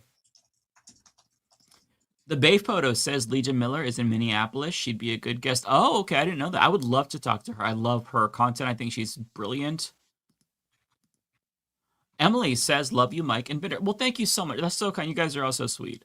Thanks for your incredible support for the trans community. My American sisters are so thankful for you. Well, hey, thank you so much. You don't have to thank us for being just like not shitty people. I love trans people. Trans people are my people. And yeah, of course, I will always stand up for them. I am ride or die for my trans siblings. 10 toes down. Ben Riley says, just think different factions of the online left need to either join forces or have a non-aggression pact to fight fascism at this point. I agree with you. I agree with you 100%. It's hard to do that, though, because, people are fickle and egos get in the way, but I would be down to have a non-aggression pact with liberals and other factions of the left, because yeah, I do believe that our number one priority is defeating fascists. Ben also says, Mike, don't be so dramatic. America had a good run, not the longest run or the best run, but we showed up, right? That's fair. That's fair. Radio Free Canada says the war in Vietnam with a frozen hellscape, an educated enemy with access to tech, turning our vast wilderness into a sadistic hazard course. The Waffen Ice S will need masks for warmth. Never 51. That's true. That's very true. It's crazy that Americans think that we could do whatever we want and conquer whatever country we want, but we've been humbled again and again and again. I think that we have this perception because it's reinforced through propaganda, through movies, and also because we just objectively have the biggest military in the world. But I'm not so sure that it would be just a foregone conclusion that America would win if they decided to invade Canada and start a war. Canadians would fuck us up. So I think you have a point there. Not that I ever want to see it come to that, because the prospect of war with Canada is something we joked about before, right? But yeah. Okay, I'm sorry, there's one more after this. Two Feathers says America never won a war against combatants in flip-flops, unrelated by flip-flops. And last but not least, Old Man in Philly says, so what I hear you saying is Binder 28. I'm down. I will vote for Binder. And did you read my? I think you read one of mine. Okay, I probably did. Yeah. D Leopard XL, Rick Reed, Stephen Newcomb's Pagans in the Promised Land. Yeah. Okay. Yeah, I did read that one for you. Sorry, I didn't recognize those yours. No, it's all good. Yeah, that's the show. I'm exhausted. Me too. But great show. Really great show.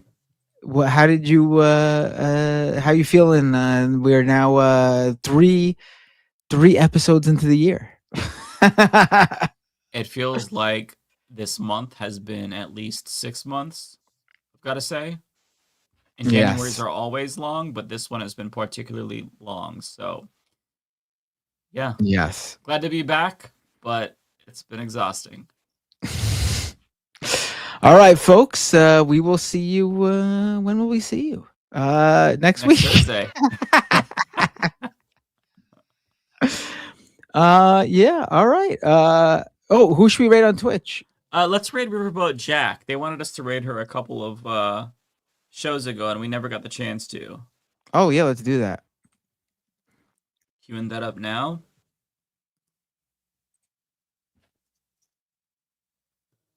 All right, everybody. It's been so nice. I can't find. All right, I'm not going to click out yet. I'm pressing that start raid button. All right, folks. It's been a pleasure. Always a pleasure to do. How long was today's episode? 3 hours? Jesus 3 hours and 35 minutes. Oh my God. Well, I felt it. Yes. Yeah, and thank you to the mods, by the way. Thank you, Eco Socialist, for saying that. I always appreciate the mods who keep the chat nice and clean for us. Absolutely. You guys are absolutely amazing. Appreciate you. All right. And we will see you all next week. Take care, everybody. I'm pressing that raid now button. Same.